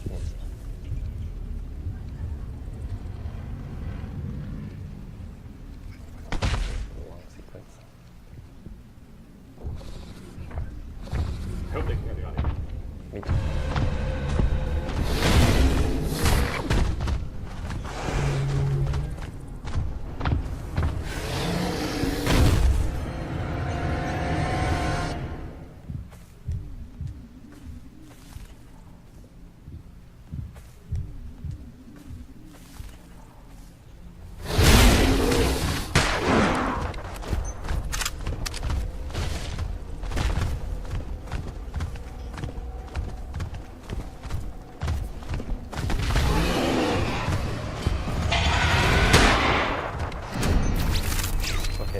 Hard to be quiet for that long. Yeah, it is, right? Yeah, I wish I could hear. We can't hear what they're saying. Yeah. I couldn't hear. It's worth noting in those videos, the reason we had that moment on the bridge with the Armadons and the Sloth is because we didn't have jetpacks. Correct. Yeah, there was early on, and so it made wildlife. It got you into these scenarios where there's an Armadon in front of you. You can only go forwards or backwards, and you're gonna. There's a Crowbill Sloth behind you. So this guy's in trouble, and there's no easy way out for him, right? And later on, we got jetpacks, and all of that sort of gameplay went away. Yeah. It's a really, really tough thing because there was so much fun in that. But again, the wildlife wasn't ever supposed to be the focus. Right. Yeah. And jetpacks were so much fun and gave the hunters such a feeling of freedom that we really had to say, okay, I'm going to miss that gameplay. I'm going to miss being scared of an Armadon. Right, but fundamentally the game was not about fighting the wildlife. It was about fighting the other players, 4v1. Yeah. And so you would spend, this was a situation you'd get into where if somebody didn't come help you, you would just be screwed. And it's like, this sucks, this isn't fun. So this is milestone 15. We're 15 months in now. This was our vertical slice build for THQ. And what vertical slice means is that it's a section of the game that is what you would consider, well, the intent is to be of sort of shipping quality visually. And so this is really where later on the game, of course, THQ filed bankruptcy, and then 2K purchased the game, and then they we decided to go to also the new consoles systems came out. Yep, so we had a whole new generation. We had a new generation. The graphics had to look better. So we wound up. This really didn't, at the end of the day, wind up being vertical slice. We wound up going much. It's worth noting. I mean, the point is, this is how we thought the game would look. There was a time when we thought, this is indicative of what you're going to see in the final game. There's all the gameplay is here. These are the character models we thought we were going to ship with. Yeah, and the game worked and it played. Yeah. So here's you could choose. Now we had all this gear you could choose. You could choose bionic legs, so which would let you fall. Normally there was fall damage in the game, or you could choose a jetpack. Yeah. And not both. The realities were everybody chose jetpack all the time. Yeah. I gotta cover up my scent because I smell delicious. Oh yeah, we let them hear this stuff. I think this is the first VO, I think, too. Yeah, we had finally recorded dialogue. It's super funny. I thought that's why I kept that in there. And so now we still had Scorpion, but he had all these different model bits. So you could see he could choose light armor or heavy armor. That's an eye for burrowing. Yes. So yeah, that was crazy. I love burrowing, man. Burrowing was awesome. The only thing you could see is this eye, and then he'd pop up. And the funny thing was, people would see they knew you were burrowed in an area sometimes, but it was well disguised enough that it wasn't obvious. They would run around and be like, "Where is he? He's got to be around here somewhere." Basher Claw. Yeah. Never really. Shield Claw. There was like a big shield claw you could put up. Yeah, the Basher Claw never really panned out. It was basically impossible to make all of these different choices equally useful. And so you would end up, consensus would build, and you'd end up with three or four different abilities that everybody used all the time. And so we said, okay, well, let's just make four that are really awesome. Yeah. Instead of have these. Yep. This few that don't ever get used. So Grabber Claw, this was a lot of fun. It did have problems. You could pick somebody up and you could throw them across the map. That only works if you have fall damage. Once we got jetpacks in and we started to ease off the fall damage, then Grabber Claw was totally useless. Well, those of you who've been watching the stream for a little while, remember when I pointed out the rock you would stand on to look at the map. Yeah. And it would be astonishing when you're sitting there looking and the monster had picked up someone and would knock you off that rock with another player's body that they had hurled at you. And that was awesome. That was hysterical. Is that the Stinger? That's the Spore Cloud launcher. Yeah, so while this stuff was really cool, we had 3 stages of monsters, and each stage had to have all those different pieces. Yep. And they all had their own textures and everything, and it was this army of bits and pieces. I can't remember for Scorpid, there were something like 60 pieces that had to be textured, and every time we tuned the shaders differently, changed the shininess, we'd have to do it on all those pieces. It was a real nightmare, so eventually we just moved away from, it was super expensive. You had to have bones for all the different pieces on the skeleton at all times. So it was super expensive, and ultimately we moved away from You can see all the different, showing the all the abilities. different parasites. You could look at the host and see which parasites it had taken, and it would just send these things after you. And we saw the archer parasites that were shooting. These are the poison ones, I think. The bombers. Yeah, you'd shoot them and they would explode. So you had to get them before they got too close to you because, yeah, this thing was awful. This horrible, ugly red gash down the middle of it that doesn't remind me of anything. Wow, God. Mines. This is as far as we took monster design, I think. This is as far Mines as were we super went. fun. You'd drop a bunch of mines in bushes and stuff, and then the hunters you could hear later on would you'd hear one explode, and you'd hear hunters yell, and you knew that you got them, and you'd be excited about it. Didn't we once talk about making it so that the monster could hear the hunters, but he wouldn't be able to understand them? We did talk about it. We never did that. Crazy. Yeah. So that's an example of the the wasp. If you had him on his back, he could fly. If you sent him to the hunter like this, then he lost the ability to fly. Same with the armor. So the armor parasites. If you shot him, and he had parasites on his back, I know he should. Yeah, shut up. Monster listening doohickey deployed. Audience. Planting a sensor. Man, this monster is screwed. We got all the tech and it ain't got shit. Spent 3 months in Sharankov space so I could smell like an alien plant. See the universe, smell like shit. Why not? Gotta cover up my smell, because I smell delicious. So is that the end of the sequence? Yep. So this is Trap Jaws, introducing Trap Jaws, and they were originally supposed to make the monster have to abandon some food, which they kind of sort of do. But the other big thing was that they were supposed to spawn far away and run to the corpse. And so like in this shot, the hunters maybe they're looking for the monster and they see a pack of trap jaws running. So now I can follow those trap jaws. They're going to lead me to the kill that the monster just killed. Really cool idea. But what happened is when we started to tune and balance the game, fine-tune everything, eating kept getting faster and faster and faster for the monster because that's not like a core fun part of the game. No, it's not fun to sit there going. So as eating got faster and faster, the trap jaws had less and less time to spawn and run to the corpse and stuff. So that idea of sort of using them for tracking really fell by the wayside. Yeah, and we'd imagined a much more complex ecology, but all that stuff started to shrink because none of that supported the gameplay of 4 versus 1. It was all just it supported the fantasy, but it got in the way. Yeah, look at that thing. Do you have the Titan in here? I do. Oh, I can't wait. Yep. Only reason I put this in, by the way, there's a ton of stuff of we have probably 10 hours or something of milestone videos, and I had to try to cull it down so that we could go through it together, and so I culled it down for the most part to. This thing! Oh, the rocket launcher! This is awesome! To stuff that's fun to talk about, so you won't see a lot of stuff that's in there, but yeah, we had this ammo case. We had rocket launchers, which are really powerful, but then we had an ammo case that you actually had to carry around. Yes. In a weird way, that ammo case sort of became Emmett. That ammo case eventually became Bullet Bob.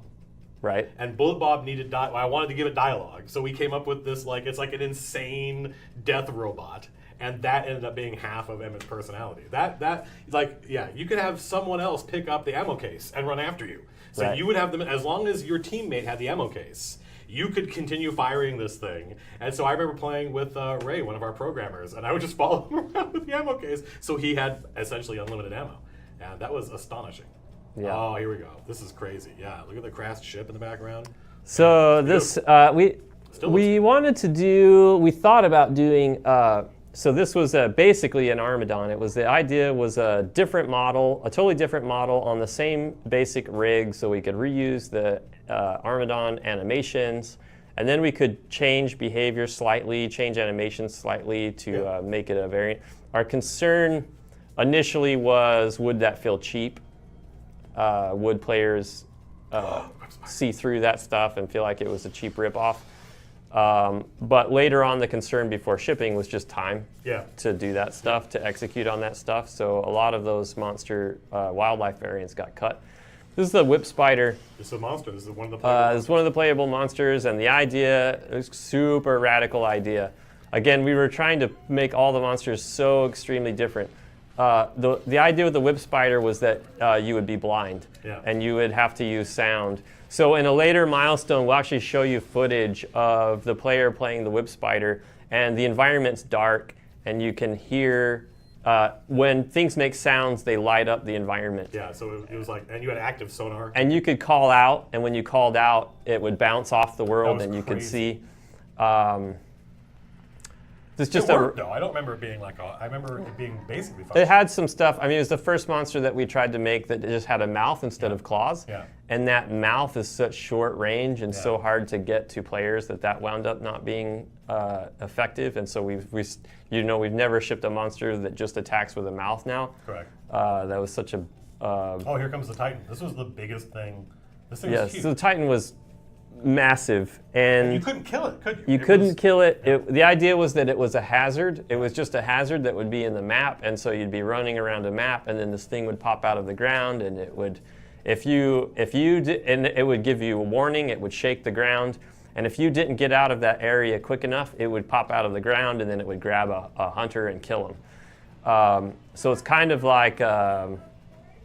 It was kind of like a carnivorous plant or a tyrant or something like that, where it's like this hazard that you got to look out for. There was a great video, is it in here, of the players? It is. Oh, I can't wait. Yeah. But that wound up not being fun, as you can imagine. Lots of stuff you can't imagine turns out not to be fun when you stick it in the game. It's Chimera. Again, this was a biting. The idea for this one was that he doesn't have arms. No, he's got these little flippers up front. So he would need to bite you, and that's really, really hard to do for hunters that are running around. Yeah, with jetpacks. With jetpacks and stuff, for him to be able to bite, he doesn't have these arms where he can leap and slash and stuff. So for him to have bite attacks was very hard to execute on. Oh, I remember these things, yeah.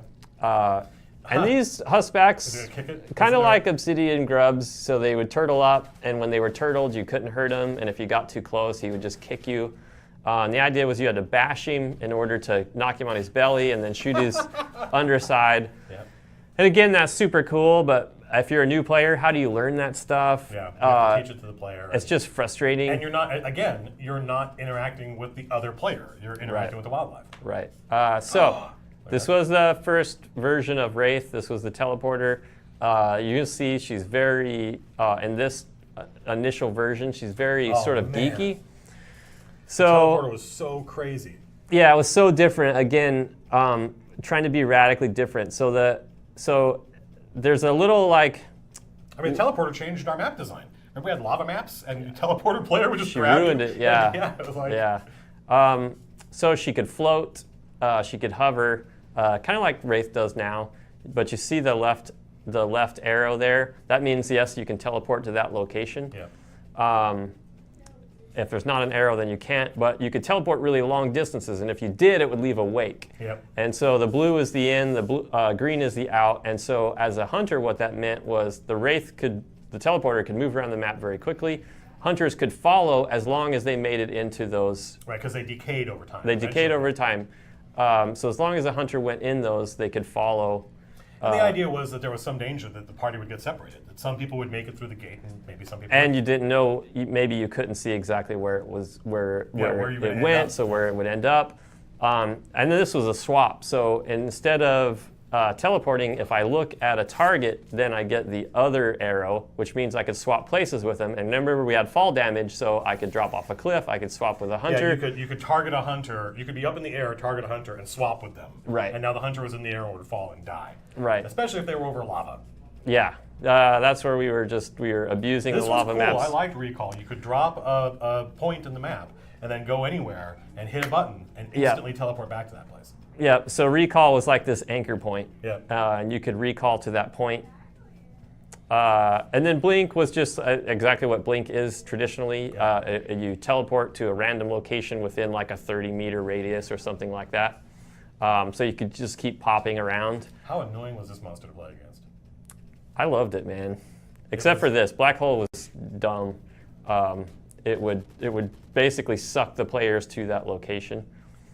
So damage change, super geeky. Yeah, I remember this. God, this is a pain. You have to, when you trigger it, you have to cross over, use your cursor to select targets. It will hit targets in that order. Each time it hits a target, it doubles the damage, So and you're teleporting to those places. So you pick 4 hunters, and you go tag, tag, tag, and your monster would go teleport, teleport, teleport, teleport. Yeah. If you could do it, if you could pull it off. Yeah, you did more damage so the idea was if I was a hunter and I turned on my shield and I was the first guy to get hit, that it would break that chain and it would save my second, third, and fourth teammate from taking damage. Yeah. Look at all the different abilities the monster had, right? It didn't just have 4 abilities, it had a ton of different abilities. So this was the EMP. It would get rid of med guns, it would pop shields, all that kind of stuff. Didn't Whip Spider basically turn into Gorgon? Wasn't that the I mean, it was the inspiration for it, but there's not really there's not really much at all that carried over. So yeah, here you can see it's very dark. You can't see very much when he makes this, those waves are sound waves coming towards the player. And then when they shout, look at how dark it is. Look how you can only see the area right in front of you, but then you could see, And so the idea was you'd get into combat with the hunters and they'd light up, right? Yeah. But if they stopped shooting and were quiet, that they would go dark and they would be hard to see.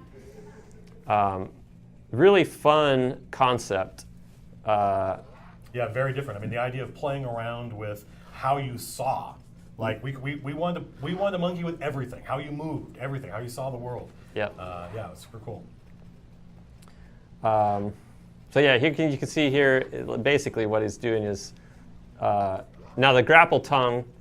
He had a tongue that would grapple and pull. That did carry over. It was one of the things that we felt worked pretty well and was fun, and so we would carry that over to the Gorgon. But Gorgon doesn't have to. The web sling doesn't have to hit anything. Right. This you had to actually anchor to something to pull yourself to it. Yeah. So it was a pain in the butt. This was hilarious. It was, yeah. So the flicker, I mean, a lot of these ideas and stuff come from watching the Discovery Channel and like Life of Insects and stuff like that. Like a flea. This idea is like a flea, like flicking. You can't really control where you're going to go, but you can get out of danger. And so there. Look at that! It was so crazy to see this thing just go and shoot up into the air. Yeah. Like, okay, sometimes you would go out of the map and you'd kill yourself by doing that, so you had to be careful where you used it. Yeah, slime ball. Didn't we have that with Gorgon? Similar. Yeah. Slime ball would stick them to a wall, and then you could attack while they were stuck to the wall. Yep. We have 33 minutes left. We've been told. I have to pee so bad. You gotta hold it. I drank some tea. Whoa, look at that thing. That so is super cool. This again with the reskins, the idea with this was that it was going to do the same thing as the Blitz Leopard. Yeah. Play off a lot of those animations and stuff like that. So we'll see here. Looked really cool, and then you'll see some animations rendered out of Max. It never did. Get any AI. It never did make it into the game. Right. Again, because we wound up punting on variants because we didn't have enough time. Yeah. And they also became a lower priority once we realized that wildlife really wasn't the focus of the game. Then, okay, well, our animators could spend all this time, and our AI guys could spend all this time on this thing, or we could go make the monster experience better. Video game development is often a process of how long would it take to do it? Okay, how long would it take to do it right? Holy crap. Right, and just doing it so that everything needs its own behavior, its own animations, and all that was time not spent making the monsters better. So now we knew that next-gen consoles were coming. You remember the Armadon that we showed in the very first milestone 4 or 5 or something like that. This was a new version of that where, okay, now we got to be on the next-gen systems. Now we need higher polys, higher resolution textures, all that kind of stuff. So the Armadon gets rebuilt again from scratch. And this wouldn't be the final version of it either. It looks amazing. It does look super cool. probably too high poly at the end of the day. And we had readability things. So like if you look at sort of normal wildlife does blend into the environment, and it does that on purpose, right? And so we started to have that problem in our maps where the hunters blended in, the wildlife blended in, the monsters blended in. You know, even this is an early version of Kraken. This is what we called the grounder. And he didn't fly all the time, he could glide. So you had to climb up to tall locations and then jump off and then glide. So if you could get to a tall peak, you could escape the hunters because you could fly much farther than them. But if you didn't get to a tall peak, you couldn't. And that turned out to be a real frustration for players because they felt like they were so dependent on the environment. They wanted these. Yeah, it could be frustrating. But I mean, we basically kept the idea that each monster has different locomotion. Right. That was something we stuck to. Yeah. You'll see. I'm sure it'll be in here. Like it has these veins that just light up with electricity, like they're these organic batteries, and they were amazing. This design's super cool, but it also there's a lot of noise. Where is its mouth, for instance? Like it's very sort of messy. It blends into the environment. It's not very clean shapes, and we were very concerned, at least with our initial monsters, that they be easily recognizable, that the players could relate to them. You were going to be this guy, not just fight against him. So you wanted to have a character and personality, right? And I think when you look at the new Kraken's face versus this old one. Oh yeah, he's got this sinister look to his face. His eyes. So this is old. This is an old version of what would eventually become Behemoth.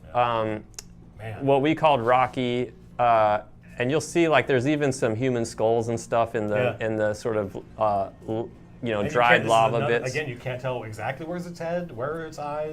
But again, it was kind of messy. At the end of the day, we had to cut down. We had Goliath, which was Scorpid, which was playing really well. We had the Wraith Teleporter, which was playing really well, and we had Grounder that was playing really well.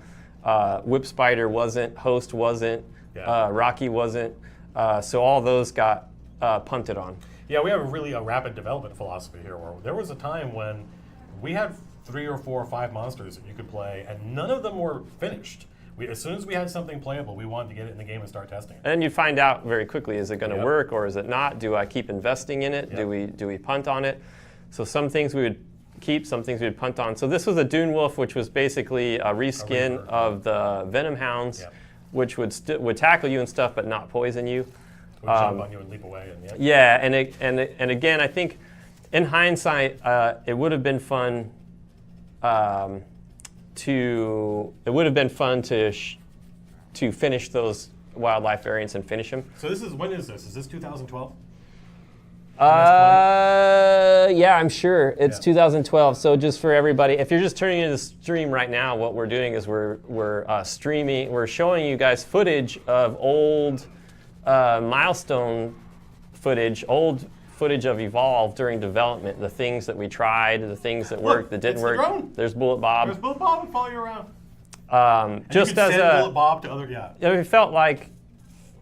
This is Justin Cherry, I think. We felt like it's tough to see. It's tough to see development of Evolve stop, but for us, instead of focusing on sort of the sadness of that, right? We really felt like it was a time to celebrate all the things that we did manage to accomplish, the things that we tried, the things that we failed, the things that we proved. We loved this game, and we put our heart and souls into it. We worked on it. I mean, everything comes to an end. We worked on this thing for years. It was a good run. I mean, this thing. And we're so proud of it. To be able to do this, so few studios. Everybody who plays games, I think, has ideas about the game that you would make if you could. And so it's incredibly rare in a world full of sequels and licensed products. It's so incredibly rare to be able to create your own world, your own universe, your own story from scratch. Try gameplay that no one's ever done before. To break new ground for companies like THQ and 2K to put money behind that and say, okay, go do this. Super risky. It's really risky. It's really rare. So we feel super privileged so lucky to be able to have. I mean, this was our dream, our fantasy, right? And by and large, we got to execute on. Yeah, it really is. I mean, this is going to sound super pretentious. I apologize, but this really is a work of art, in the sense that we were allowed to go down blind alleys, and we didn't exactly know where is this going to lead. Is this going to work? We were allowed to try stuff, and if it didn't work, we backtracked and went down a different alley. And that is a purely artistic process. What feels good, what gameplay is fun, what makes a monster look cool. You know, these were all things that we were allowed to experiment with and iterate on. And a lot of that stuff shows in the final product. I mean, I think there is a lot of heart in this game. Here's the, There's the old original chain lightning that would make its way back in a version in Elder Kraken. And Kraken had an EMP projectile it could shoot out, and then this was this was an electrical storm that did damage over time. This is funny because this was a late monster, but it obviously worked. It was unlike stuff like Host, which was the second monster we started working on. Right. We could never make that. It's not like the later monsters, we didn't have time. No, it was purely just a question of, does it work? Is this idea a good idea? And it turned out that Kraken Grounder was aces. As soon as we put it in, it was fun to play. So this is Milestone 22. This was Jason Rubin era when he came on. Jason Rubin, now the guy in charge of Oculus at Facebook. Running Oculus games. So Rubin came on, and one of the things that he touched on very quickly was that the readability in the game suffered. It was hard to tell. It was hard to see wildlife. It was hard to see hunters. It was hard to see the monsters. And so you see here, like the environment, we started to push all into greens and browns and these natural colors, and then wildlife we started to pop with oranges and stuff like that to try to get them to, rather than blending in, which is nature, which is sort of the way natural things work. Like when I interviewed here, all the artists had atlases of different biologies, and they were all watching David Attenborough documentaries, and that was the research. But it turns out that creatures in the real world don't want to be seen. You're right. That's not fun gameplay. So this is a readability pass. It was basically a reskinning of a lot of the wildlife to see, okay, do they read better now in the environment? How clear are they? Is this a way we want to go art-wise? And so you're seeing us, we're 22 months in here. This is nearly 2 years of development. We're starting to find, the maps are still daylight for the most part here. Eventually we would shift to nighttime. They were still very large. The maps didn't shrink until we started with, was it Arena or something? I remember the... And this is where we were fighting a long time with very generic sort of sci-fi looking buildings and stuff like that. And this was, I think Olsen, TJ, Phil pushed really hard on the man-made stuff and really started to explore, okay, what if it had more of this is the frontier, what if it had more of a Wild West feel to it, but things were made out of recycled ship parts, and so there'd be this tech, but high tech, but low tech, mud roads, kind of like, because they're not going to pave stuff, they're not going to, so that it looks like the frontier, but it's sci-fi. And this is where we really started to figure out, the whole team started to understand what what the architectural style was for the human side of things. So we were figuring out on the art side what do wildlife look like, what does the trees and plants and stuff look like, but what does the man-made stuff look like? We're still 2 years from release at this point, right? Ultimately, yes. We did not know that at the time. Yeah, and the milestones, unfortunately, we won't go all the way to release. We've only got a handful more. Because they were just something we were doing as kind of a courtesy. Right. And once the crunch came.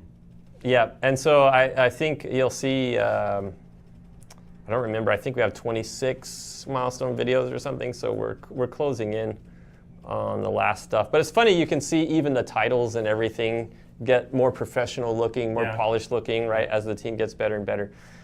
This is where we were pitching to Ruben that what we wanted to do was take all the individual gear stuff, take that stuff out of 4 characters and put it into 20 unique characters. This was our pitch, feeling like we could take, okay, you've got that grenade launcher with fire grenades and with HE grenades, let's just make those 2 different guns. Yeah. And we can put them on 2 different characters. And we have like a fire-themed character, and then they would have the fire gun. Exactly. So this is a little bit of slides of what we took to THQ, and we pitched to them. It was going to take some more time. It was going to take some more budget, but ultimately we felt like this was the best thing to do for the game. Plus, we thought we could sell good characters. We thought that we could make good characters that people would like and identify with, and that was more fun and engaging for everybody, including us and the players, than just new weapons. And here's introducing. This was a radical idea of having a pet. I mean, not historically, like there's pets in WoW and stuff, but for us on Evolve, to have an AI pet was a risky idea. But one of the concepts, I think, one of the early concepts had a pet trap John. We really fell in love with that, and so that became Maggie's thing.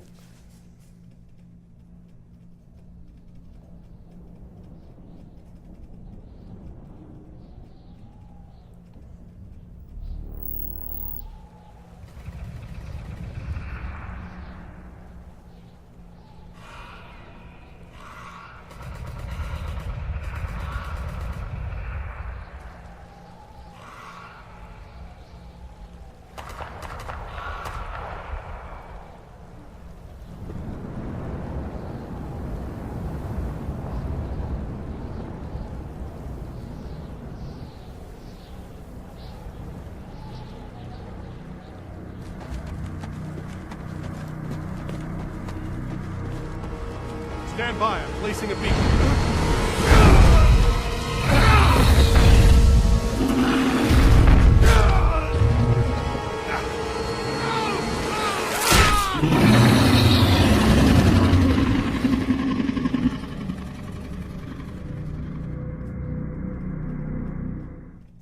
That was something we want. I remember finishing moves being something we wanted to try if you were like the last hunter left alive.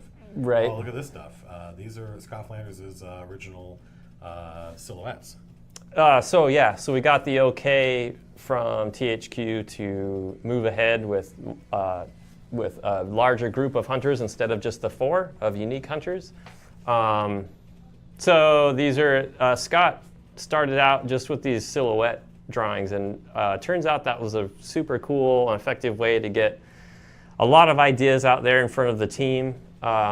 Anybody who's bought the Art of Evolve book has seen this. Anybody who's looked on the Development of Evolve thread on our forums has seen this stuff. But for the team, it got the team really inspired, and now suddenly you can see how big of a thing this was for us to go to a bunch of characters. Just meant that we could have so much variety, and each character could have so much character that we didn't have to have these 4 iconic. Previously, with the marketing teams and everybody was so worried about these 4. If you got 4, they got to be perfect. Yeah, they have to be aspirational. Well, now that they're aspirational, they're not relatable. Well, now that they're relatable, it's like, oh my god, it was such a headache. So, this just gave us it was such a breath of fresh air. It's like, okay, well, if Abe's not going to be the only trapper, then it's okay if you think he's too cowboy. That's fine, because we'll have another trapper who's different, and another trapper who's different, and another trapper who's different than that. I think that was one of the great successes of this game, was our character design. I thought this would be fun. We've always posted telemetry. We've always talked about that kind of stuff. This was the kind of thing that when the publisher came down to look at the game and we showed them this, they were like, holy crap, because they had not seen this in other games before. Yeah. So internally, when we'd play test, we'd have many games going on at the same time, and you'd hear stories about, oh, this happened in my game, I don't understand this, or I'm frustrated with that, or my game sucked, my game was awesome. We get feedback. One game was awesome, one game was shitty on the same build. So what happened in those games? And so this is when our telemetry got online with replays, where we were recording all the movement of both teams, what they did, what they shot. This was kind of the birth of what would become super important for us, balancing the game after release. And so you can see here the 4 hunters, what class they are, what their health is, the monster, what stage he is, their movement through the map. And this told a really cool story. This particular, we got this online, and this was just one particular game session. I think Burrow was still in. I think this was a Scorpid. And I think he has this fight. He may off one or two. He kind of escapes. But then I think he burrows. Yeah, the heroes are following him. And when he gets far enough away, he burrows. And then they go by him. But you'll see that one of the trapper plants a sound spike. When they lose him, oh, it's a teleporter. Oh, okay. So she must have just hid. So they lose her, but the trapper places a sound spike right next to her. Happens to, right next to her. So now they're all moving away thinking, we lost her. Where did she go? They're looking for her. But the second she moves, it triggers that sound spike, and now they come back. Yeah, you can see all, this is amazing. Watching this stuff for the first time in development was... From a top-down view, to see this stuff play out and to understand what happened in that game was amazing. And now we had this insight into every game. This game's playing back at like 2x or 4x speed or something like that. It also removed a lot of ambiguity. People would not agree on what happened in a game. Right, and then we could go look at the... You could go back and watch it. Now we know. Yeah. Oh, these were cool. Yeah.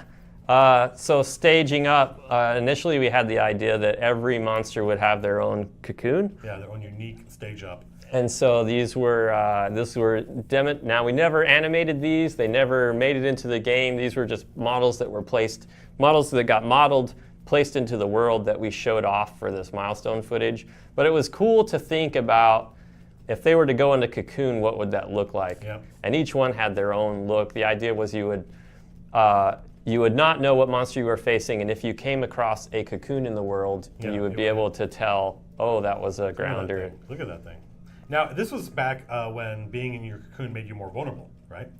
Like if they found you, you took significantly. It was brutal, yeah. Because it was like, we meant to reward the hunters for finding the cocoon. Yeah.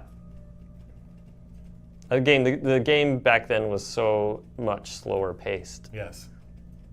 I remember this cocoon looks that. amazing. Watch this. Watch when the teleporter is just this hovering, like chrysalis. Yeah, there's floating bits there, and the idea that those would be like orbiting around. Yeah. They would be animated. Yeah. Yep. Yeah, this art is. But again, as beautiful as that looks, that could be Earth, right? That could be an island on Earth. There wasn't really anything about it that screamed alien planet. So this may be Scorpid 3.0. Yeah, this was the beginning of. This is based on Ruben's feedback. Yeah, having an iconic humanoid monster. He wanted He wanted a poster child for Evolve, and it made a lot of sense to us. Yeah. And Scorpid, if you looked at that, you guys remember, it looked really cool as a whole, but if you looked at a kind of a close-up of his head, you couldn't see what was shoulders, what was head, what was face, what was mouth. It was kind of a mess of details. So and he had a carapace instead of skin, so he couldn't frown. And so we really wanted something that was more kind of humanoid, something that you could recognize very quickly. Now that version we think went too far to looked like a dude. Too simple. So we wound up with another version. This was the redo of Teleporter now becoming Wraith. And this is very close to what we shipped with.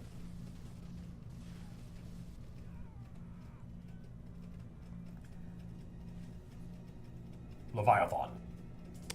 This never got any farther than this. The idea was kind of like the Titan, the same kind of class of things where it would be under the ice, and if the hunters got too close, it would come up out of the ice, and it would swoop down and grab one and swallow him and go back under the ice.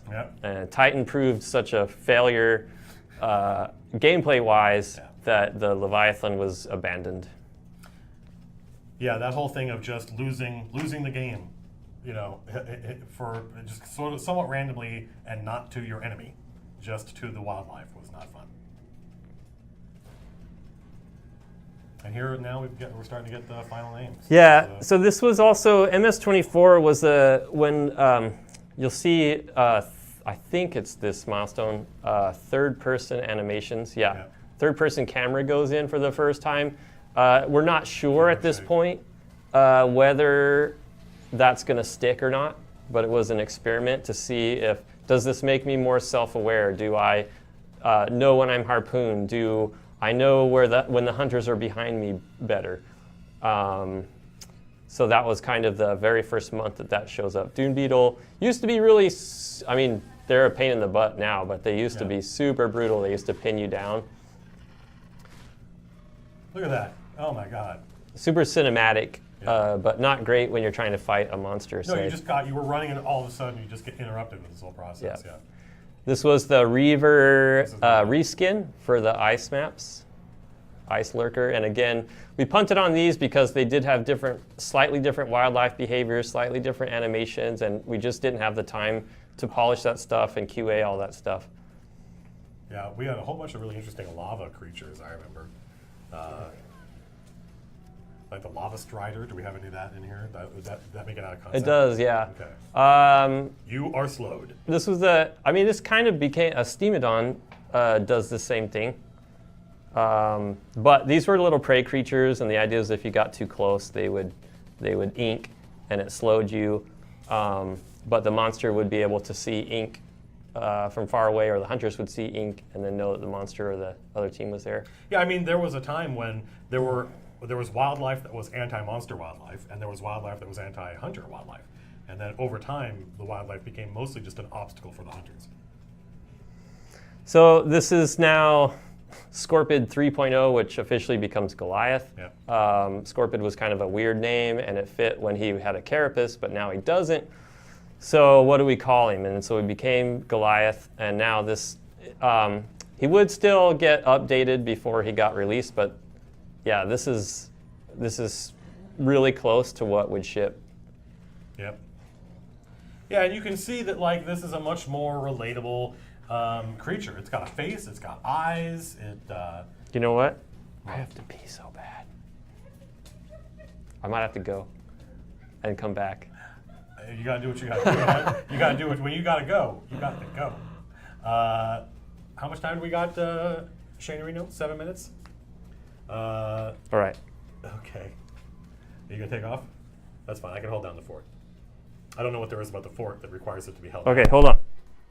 Is the fort gonna fly away? Is the fort connected to I'll be right back. Okay, Chris is going to go drain the main vein, and we are. I will vamp for a little while. We're getting pretty close to the end of the milestone videos because, again, this was something that we did purely just to show off kind of to the publisher, but that was at an earlier stage of development where we were free to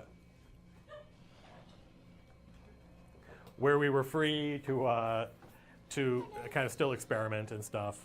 And then once the crunch came, we had to kind of stop doing these. We didn't have time. This was all stuff that Ashton put together on his own. Like he assembled these, and it took him hours. So you see that note, body rotates according to the motion. We had a creature that we had spec'd out that people talked about called the velvet worm, and it was supposed to be this worm snake-like thing. People in chat were super stoked about it. Really? They were like, we wanted it to happen. Yeah, people don't understand that like one of the things we have to do as video game developers is not just make it and make it work, it has to look good. And so if you have a snake creature and the player can turn around, right? The player controlling the monster wants to be able to do this and then attack the person behind it. But that's not how a snake moves. The snake goes, hang on a minute, let me reorient, and there was no way to do that and make that animation work.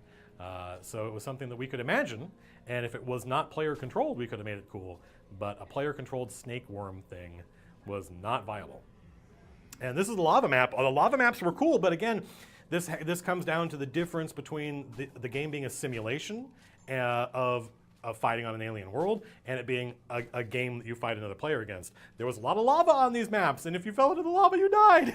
And that was not fun. And then there was a brief. Why am I talking to this? Like, talking to the XLR. The mic talking into the XLR. Into the XLR thing. I thought you'd need help, but you're fine. So. I mean, you know. Hi guys, I love you. Here, I'll talk into the thing. I don't want Chloe to feel bad.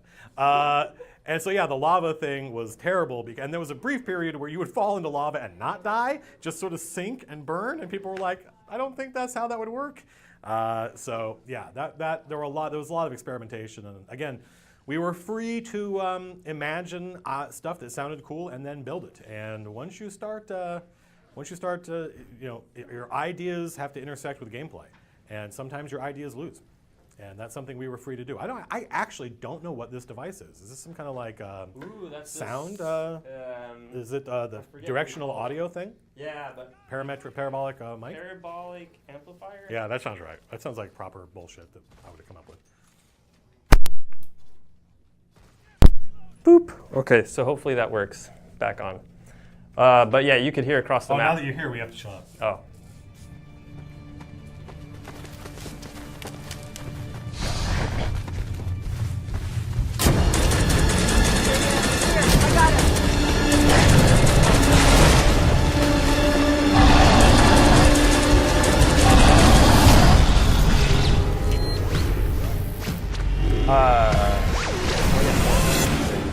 Nope, that's it. Yeah, I mean that was pretty close to here we go, breakable trees. Remember when you could hide inside a banyan tree and the monster couldn't do anything? Not after this. So we had other breakable trees, but not this version of them. And then this is when we started to get pretty aggressive in the code, trying to make trees would break before, but they would stop the monster 100%, and then you'd have to start again. We would struggle, like walking through them would be fine when we shipped, but I know that like it took us a while, like Leap Smash. Goliath would run into those and stop midair for the longest time. So dealing with physics is a gnarly physics and player interaction in particular in games is really. And the fact that this isn't just an empty arena, right? The environment, everything, like the number of times you do the rock throw and we get hung up on something and you're like, I don't understand why it didn't do. Oh, this thing is amazing. This creature's awesome. The idea with the Lava Strider was that it had this soft bit on top, and that's the only way you could kill it. Yeah. So it's heavily armored from below, right? But then from up here, it's just this pink fleshy mass. Yeah. Yeah, I thought that thing looked amazing. Like notice how different the throw animation is. Like throwing it from the side. We needed to be able to pick it up and aim it, right? Mm-hmm. And so that was carnivorous plants, which we loved and we stuck with. This is the one that shipped. Yeah. I think it still got revised, but this is basically the one that shipped, and then you'll see some other ones that don't. Yeah, it was fun. This one worked really well because you could see it. If you stepped in it, it's your own fault. So that one played really well, and teammates could save you. This one visually was really cool. Terrible experience as a hunter, and I think you'll see a shot here. Yeah, this is something that would stick to cave walls and ceilings, and it would just grab you. Yeah. Or it would just stick you. Yeah. Which wasn't. There wasn't any fun in that. No. And then this one effectively did the same thing as the other plant. It would grab you and pull you in, and then your teammate had to save you. But again, more animations. This one was more limited where it could be placed because of the way it was built into the rock. Natural. So we just wound up using the first plant. We just wound up using that universally. Elite Sloth. So this is one of the. We got early feedback, of course, that players said, "Oh well, I know the game isn't about the wildlife, but I wish there was a reason I had to kill wildlife." Yeah, I want to be rewarded for beating these creatures. So here, this was a sloth. We had given it a different skin. This led to the albino skins. Yeah. We'd given it a different skin, and in this version, we had really upped its health and damage, and we made it like, the idea was it was a mini boss fight. Yep. And if you killed it, then you would get this buff that would then be useful against the monster. So, I mean, that's effectively what Elite Wildlife became in the shipping game. So that's an idea that worked. The only thing is that players didn't like that they were tougher. Yeah. They didn't like that you'd have to spend. They get used to what. It was more of an investment.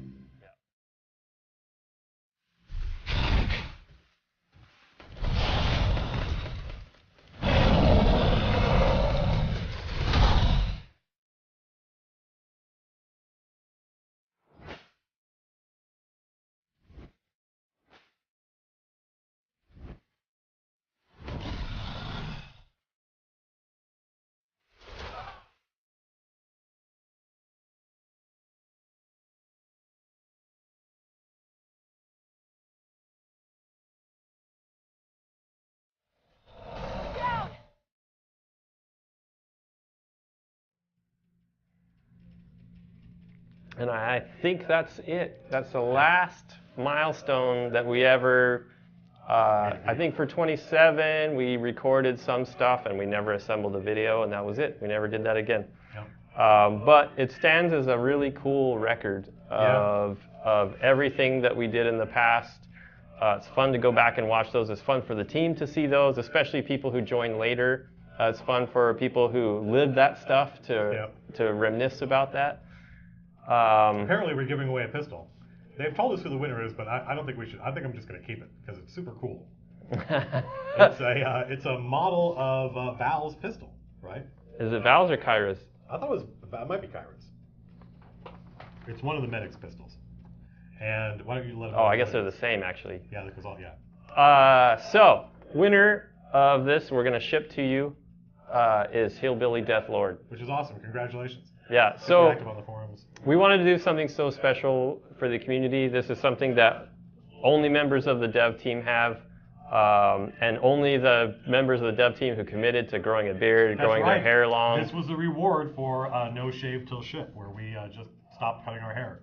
And we all looked like Old Testament prophets. So a lot of people put up with itchy faces and the girls not being able to get their hair cut and stuff in order to earn one of these. So it just felt like a community just means so much to us and has meant so much to us that we wanted to give back something like ultra special that you couldn't ever get in stores or anything anywhere else. So there you go. Thanks everybody for trying. Anybody who did get it, everybody, thanks for being here. Yeah, thanks for tuning in. Thanks for tuning How in. many Thanks of for these talking are to us.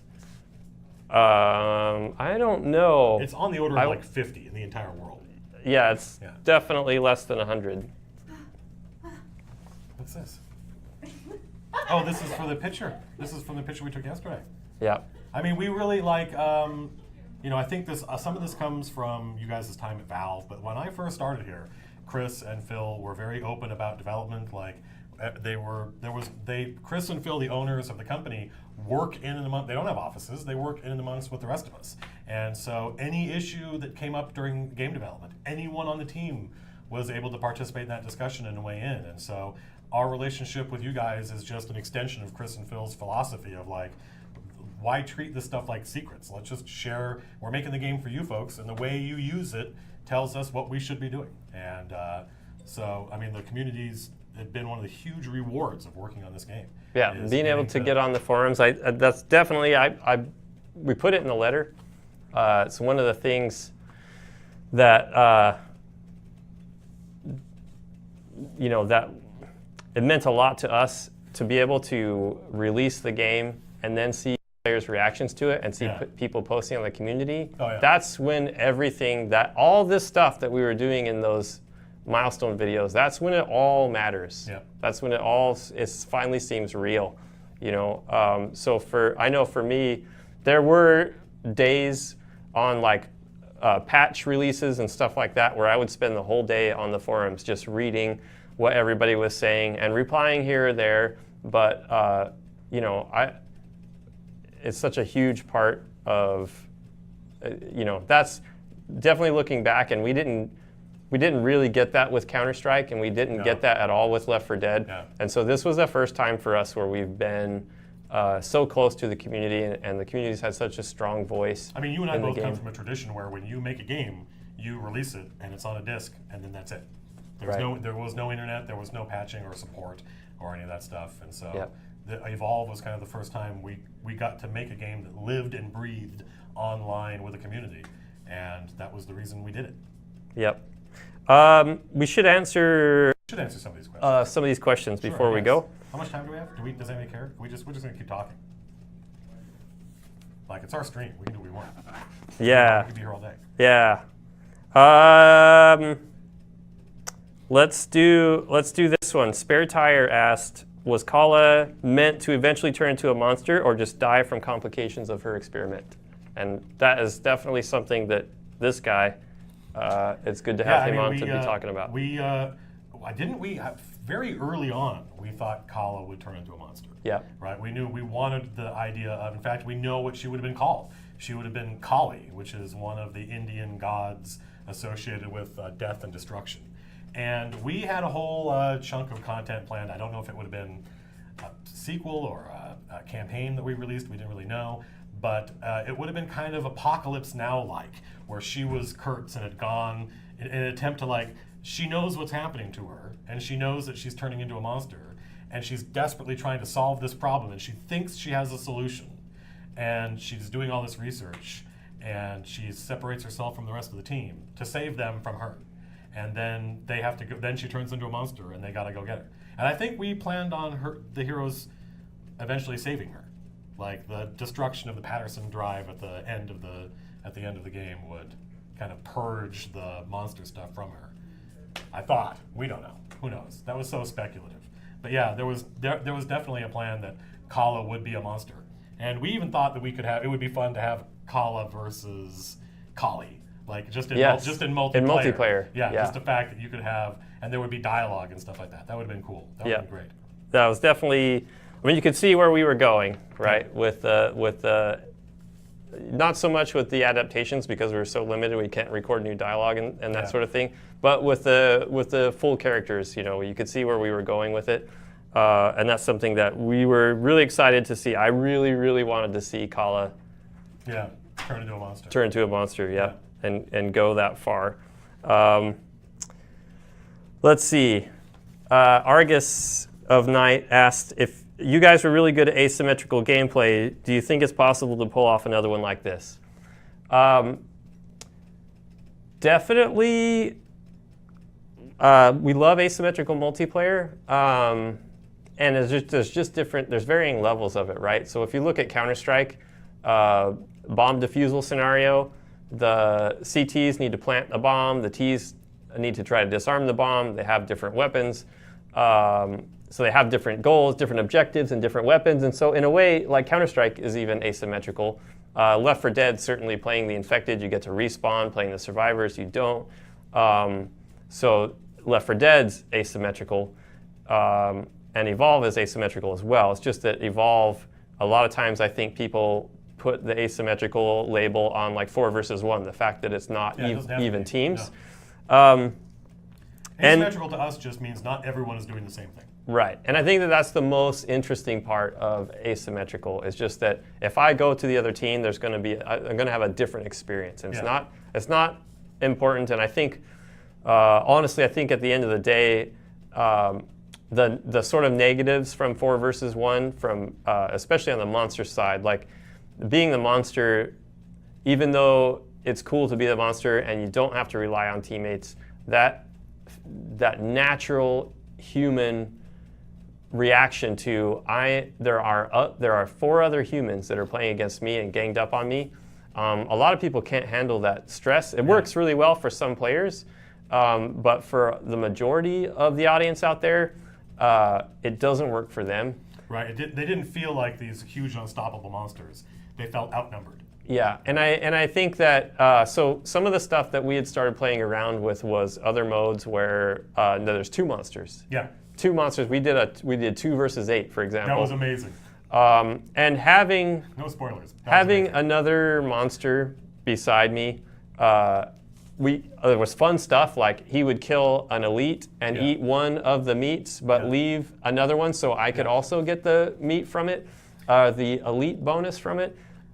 Just having another one on my team where I'm not 100% by myself, I could choose. You have someone to work with, you have someone to coordinate with. It's not all on your shoulders. Right. I felt like that brought a lot to the game. So also being one of the 8 hunters was amazing because you felt like every hunter has different means of getting, like when Markov's using his jetpack, it looks different than anyone else using their jetpack. When Parnell hits his super soldier thing and streaks through the map, you felt like you were on the Avengers. It was pretty cool. So I think, when we're designing games, we like to design stuff, break new ground, do stuff that is innovative, do stuff that nobody else has done before, do stuff that's ultimately is, in a lot of people's eyes, is risky. But a lot of that's just not treading the same, if it's been done before, then that's fine, somebody already did it. Like, let's go do something. There's so much that hasn't been done yet. That's what Turtle Rock is interested in. That's what Turtle Rock really enjoys doing the most. So would we do 4 versus 1 again? Probably not. And not to say that it doesn't work, because I love Evolve and I think it does work. But it's just that, okay, now we've done that. Yeah, we did that. Yeah. Now what's next, right? Yeah. What are and we? we like teamwork, right? We like being on a team. Absolutely. So I think a lot of when we think about asymmetrical gameplay, Chris and I can be playing on the same team, but I have a different job than he does, right? And then that means we get cooperation, but we each get to feel special. And so I think that's a big part of our design philosophy.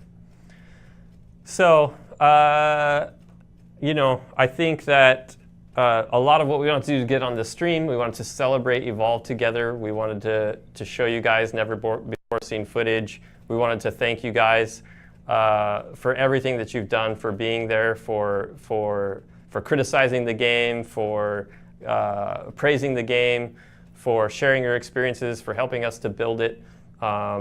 And so we wanted to really celebrate that together, but also let you guys know that Turtle Rock's still here. We still have those things that I mentioned. We still want to make innovative games. We still plan to be in the multiplayer space. We still love teamwork. So, I mean, the stuff that I'm working on right now, like today, is some of the most exciting stuff I've ever worked on. So I think the spaces that we're branching out into are really exciting. So there's a lot to look forward to, a lot to be excited about, and you know, as we said in the letter, we really hope that we know that our community was built on Evolve, because we didn't have it with Left 4 Dead, we didn't have it with Counter-Strike. So we know our community was built on Evolve, and we're really hoping that a large percentage of you guys will stick with Turtle Rock Studios. You will see what we do next, and we'll try to do you proud.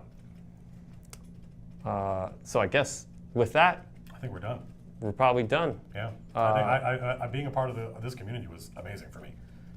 Going on the forums and posting stuff and seeing just how people interacted with, like, we built a whole universe from scratch, and then seeing people take it and make it their own, and the stuff that they responded to was huge. I mean, we took a lot of risks with some of our characters. Like Emmett was super crazy, and it turned out to be one of our most popular characters. So, you know, we were free to kind of come up with some crazy stuff and put it in front of you folks. And it was just amazing watching people take it and interact with it and make it their own. So that's all we can hope for, I think. Yeah. So tune in for what Turtle Rock does next. I think it's safe to say that we'll do something that we're passionate about, that we're excited about. If we couldn't work on something that we could fall in love with, I don't think we would do it. So you know it's going to be good. So tune in, follow us, hang out on our forums, and we'll see you next time.